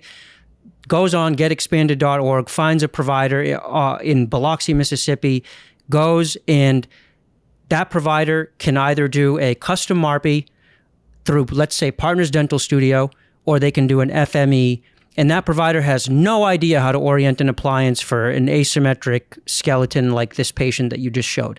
Who's more likely to orient an expander in accordance with that asymmetry to counteract that asymmetry? Would it be FaceGenix or would it be Partners Dental Studio? Yeah. So truthfully, and I'm not trying to be politically correct, I don't know which one is more likely to orient it correctly. I feel like the orientation is good in both, but if I had to pick between the two, I would pick the FME if that were the option. If the provider, basically what you're saying is the provider doesn't know what they're doing, which one should you pick? Yes. The FME. And the reason for that is not so much the orientation, although that's important. The reason for that is the dimensional stability, right? So even if your orientation is perfect, if you don't have as much dimensional stability, then the potential for unwanted movement can happen. And so in that exact circumstance, I would pick FME over custom MARPE. But still, I do a lot more custom MARPEs than I do FMEs. I mean, they're quite a bit less costly. You know what I mean? So we can manage this. We can set it up correctly. I'm by no means saying you shouldn't do a custom MARPE, but yes, there is, to your point, a benefit in going with a more dimensionally stable and properly positioned appliance if you happen to be working with a provider that maybe doesn't have as much experience. Let me ask the question a different way, if you would allow me. Sure. If you were to send in a prescription to both labs, FaceGenix and Partners, and you were to tell them you want to orient this jack screw parallel to that asymmetric palate, would Partners Dental Studio abide by that and actually send you that appliance? And would Cameron at FaceGenix do the same? Almost surely yes in both cases. But if they ever see anything that they know may not be a good idea, they'll probably call the doctor and at least have that conversation with them. I know that Partners has called doctors before because they've called me to ask if they should call a doctor. And so I know that this happens, and I think that's wise. I think that's important. They're not trying to tell the doctor what to do, but they have a lot of experience in this space. And as a doctor, the best thing you can have if you're going to jump into expansion is humility, right? The best thing you can have if you're going to jump into skeletal expansion is humility. None of us know everything, right? We are all still learning. I learn something new every single week, every single month. And so we are all still learning, and any information you can get from any source that's going to help you to make better treatment decisions, I would take that. I've learned things from new labs that are getting into this space that I've collaborated with, right? They don't even have a lot of experience, but I learned something from them. Maybe they have a different way of designing it. Maybe they have a different software. Maybe they have a different, orientation technique or whatnot. So you can learn something from everyone, and that's my takeaway from that. Okay. All right. Thank you. So orientation here, they're going to be lining it up with, basically with the skull. And I don't want to dive into too much details as far as the different landmarks, because that will, I know, turn into a very long conversation. But if you guys want to circle back on that, we can go into skeletal landmarks in detail. I just don't want to do it a disservice. So just know that we're looking at multiple skeletal landmarks. We're meaning the lab, and as the doctor confirming that these landmarks are correct in order to orient this expander. And then these views are going to give you a view of the depth at the cross section. You can see this is is the bone, this is the soft tissue here. This shows you how much those TADs are projected to be bicortical. This shows the cross-section directly through that angulolateral TAD, so you can see the actual length there. This shows the other side, so we're looking at the patient's right side here. So these are the back 3 TADs. This is the front TAD here, cross-sectioned at that level, so you can see how much bone engagement there is. It looks like 9.5 millimeters there, and it's extending past 2.1 millimeters when it's fully locked into the anchor body there. This is what it looks like when it's oriented to the skull as a whole. And so like this shows you with the screws protruding and those angulations that are there. This is a closer up view of you can see the mediolateral angulated TADs in the front and then the straight ones in the back. This is from behind, showing you the level at which it's set on the palate, both the soft tissues, and then you can see it going through the soft tissue into the bone there. And again, how that looks relative to the actual palatal tissue itself. And then this is basically looking from inside the nose, and you can see that midline palatal suture. In this case, you can see that this suture is a little bit thicker. It comes up in the middle there. So all of this resistance has to be overcome in order for this patient to expand. And then they go through, this is just the parts list. It tells you the diameter of the TADs, the length of each of the TADs.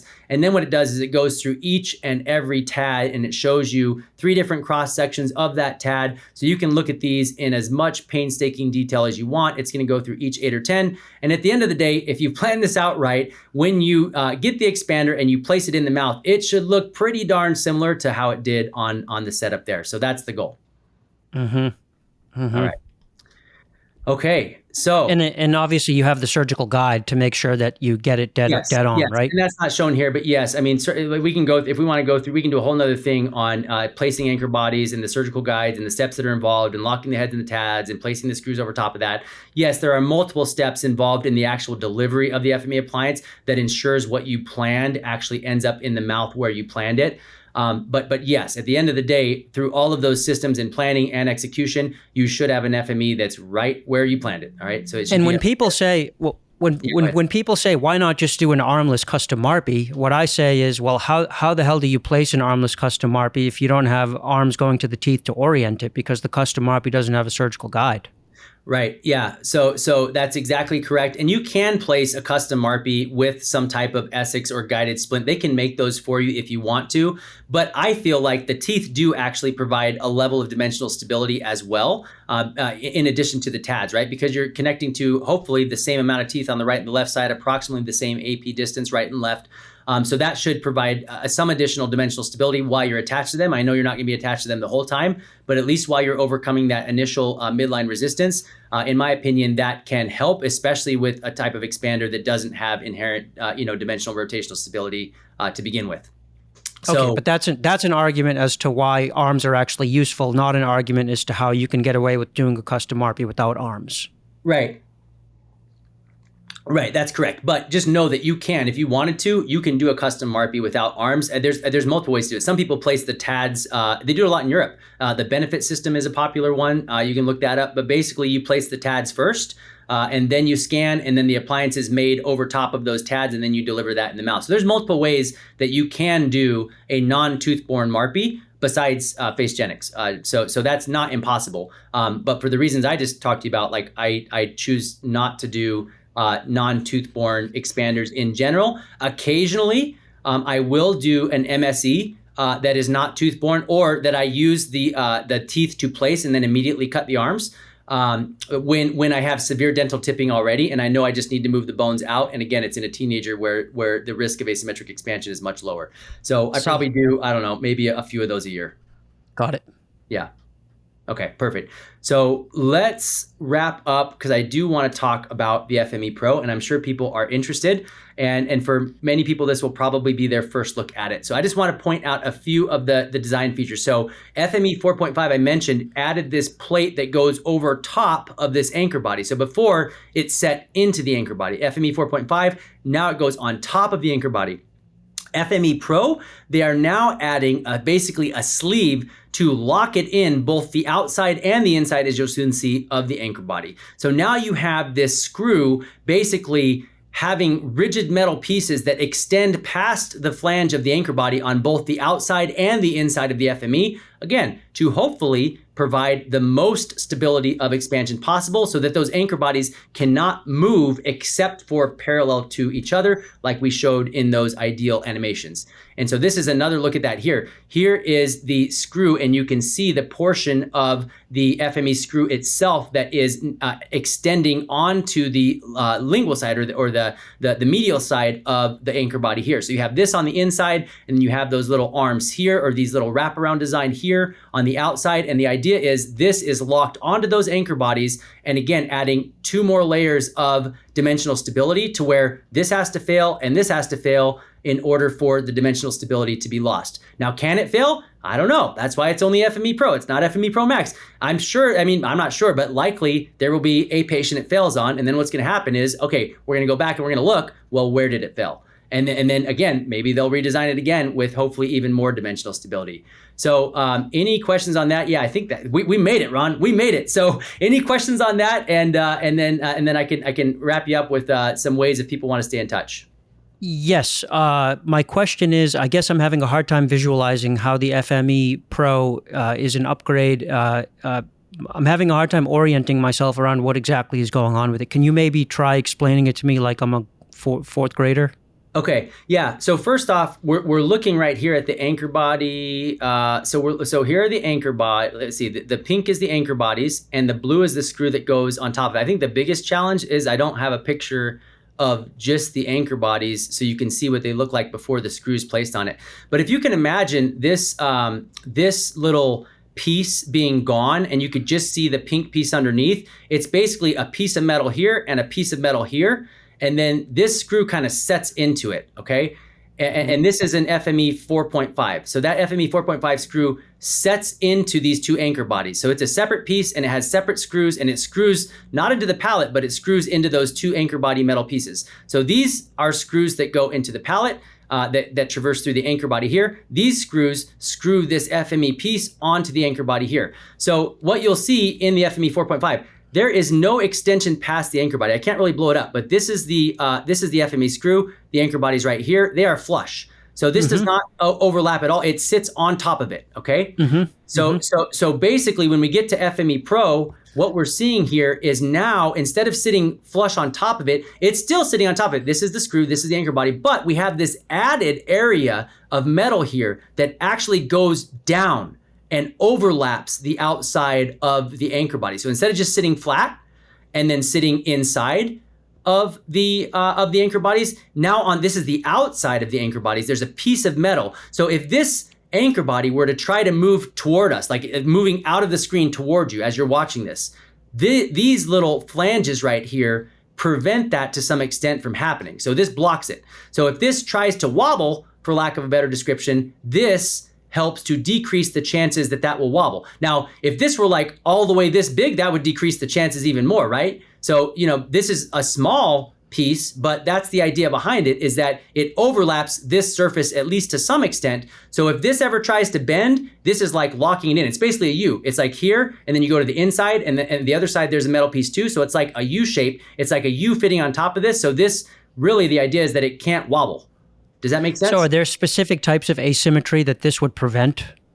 Yeah, well, any type of asymmetry that wobble would be introduced. So wobble, we're talking about like this, right? So if the expander can wobble, then just like in those animations, it has the potential for the inside of the bone to move down and for vertical changes to happen. All right. Oh, it's the bulging effect that we saw when it bulges off of the palate that downward. Bulging. Yeah, so basically, if it wobbles, then you have the screw going out, but you have the anchor bodies bending. Those screws are attached to the bone, so then the bone's bending, and it's almost creating this, basically force where you're having more of a vertical effect, and it's essentially pulling the expander away from the palate, but taking the bone with it, and the bone is bending, and we see vertical changes, but not as much lateral change. So this idea is to prevent that, to where if you get to that point, and the forces might be too high, you'll either A, not be able to turn it, or B, if you do turn it, it's gonna just basically keep going this way and jackhammer its way through the bone, but not move it, versus actually bend or move the bone, if that makes sense. I get it. I get it. Wow. Perfect. Yeah. Wow, impressive. Yeah. So again, and this is, I believe they will continue to innovate until they have probably, 50 patients that they don't have any failures on, then they'll launch it. I mean, that's what I think. But yeah, I mean, I know we're shy on time. And so if people want to stay connected, obviously, make sure you subscribe to the channel. We put a ton of content, both expansion related and not. If you want to check out that force control polycyclic turning protocol and read some of the research on that, you can check that out here. That's the Vegas OrthoDoc YouTube channel.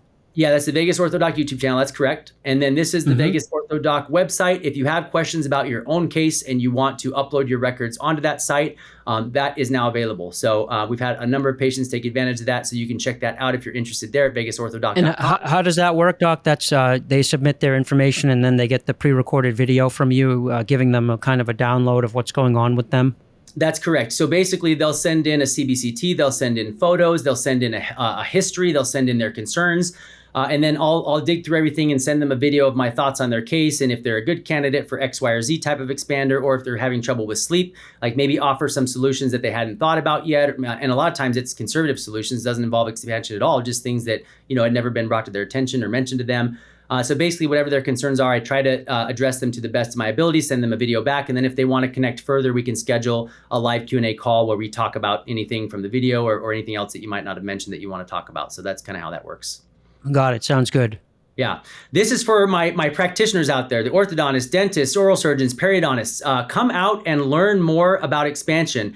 Many of you, especially orthodontists, know who Stu Frost is. We're doing a course together. This is the first time I have offered an in-office hands-on course ever. And so I partnered up with Stu Frost to do that. We're going to be talking a lot about MARPE and skeletal expansion, but we'll also be talking about TAD mechanics and advanced aesthetic options, gummy smiles.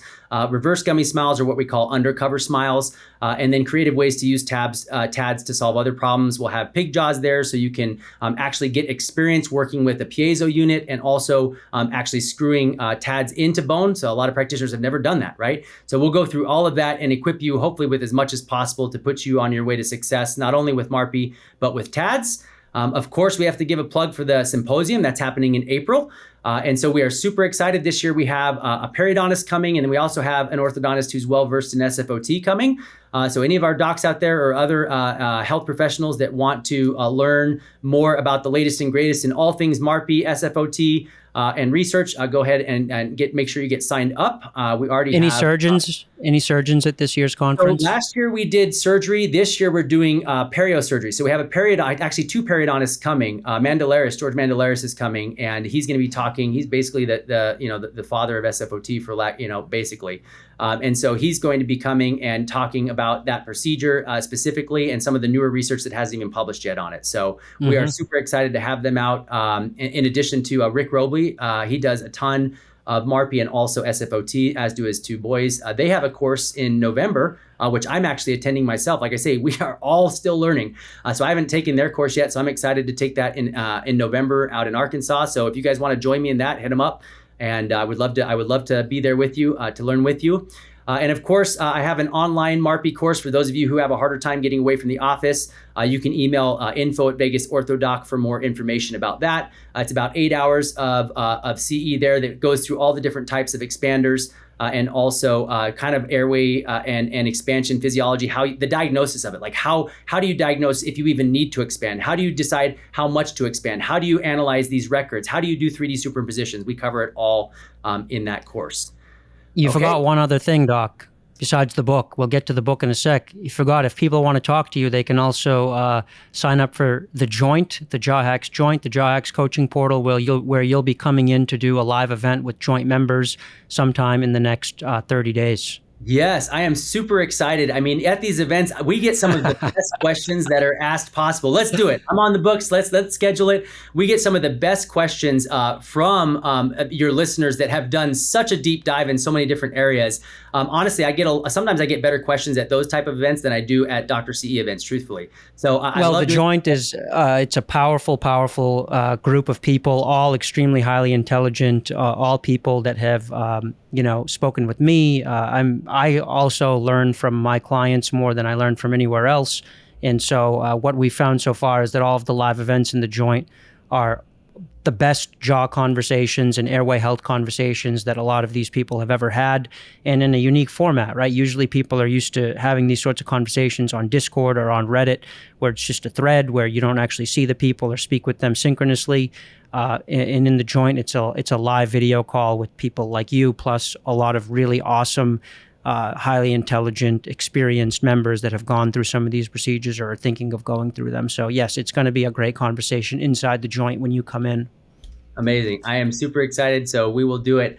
And then lastly, so I do have a patient-facing book coming out by the end of the year. The details are here. So if you want to pre-order it, basically this book, my intent with this book was to hopefully dispel a lot of the myths that are out there about maxillary expansion in general on both sides of the aisle. It does work, it doesn't work. Try to bring some science to the arena. But honestly, mostly what I'm trying to do with this book is help patients to find what they need to do to get better. So we go through a number of patient experiences from start to finish and where we ended up. Sometimes it's expansion, sometimes it's, Inspire, sometimes it's myofunctional therapy, sometimes it's nasal dilator, sometimes it's lip taping, sometimes it's PT. There's all sorts of these different practitioners that can help people. And as you learn to network with these people, you learn a little bit more about what they do. And so we'll go through stories, we'll go through symptoms, and we'll go through like real world experiences. And my hope is that if you read this, you can find yourself. If you're struggling, hopefully you can't find yourself. Hopefully you find nothing and you're just like, man, it sucks for all these people who are struggling every day. But if you happen to find yourself in that category where you are struggling on a daily basis and you feel like you've like left no stone unturned and you don't know like, what do I even do? I've tried everything. Hopefully this book will give you some hope and be able to steer you in some type of direction that will actually lead to meaningful change within your life. So if you want to check that out, again, the book should be out by the end of the year, but we're taking pre-orders now.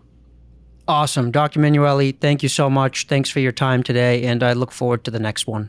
Thanks so much. Appreciate you. Have a great day.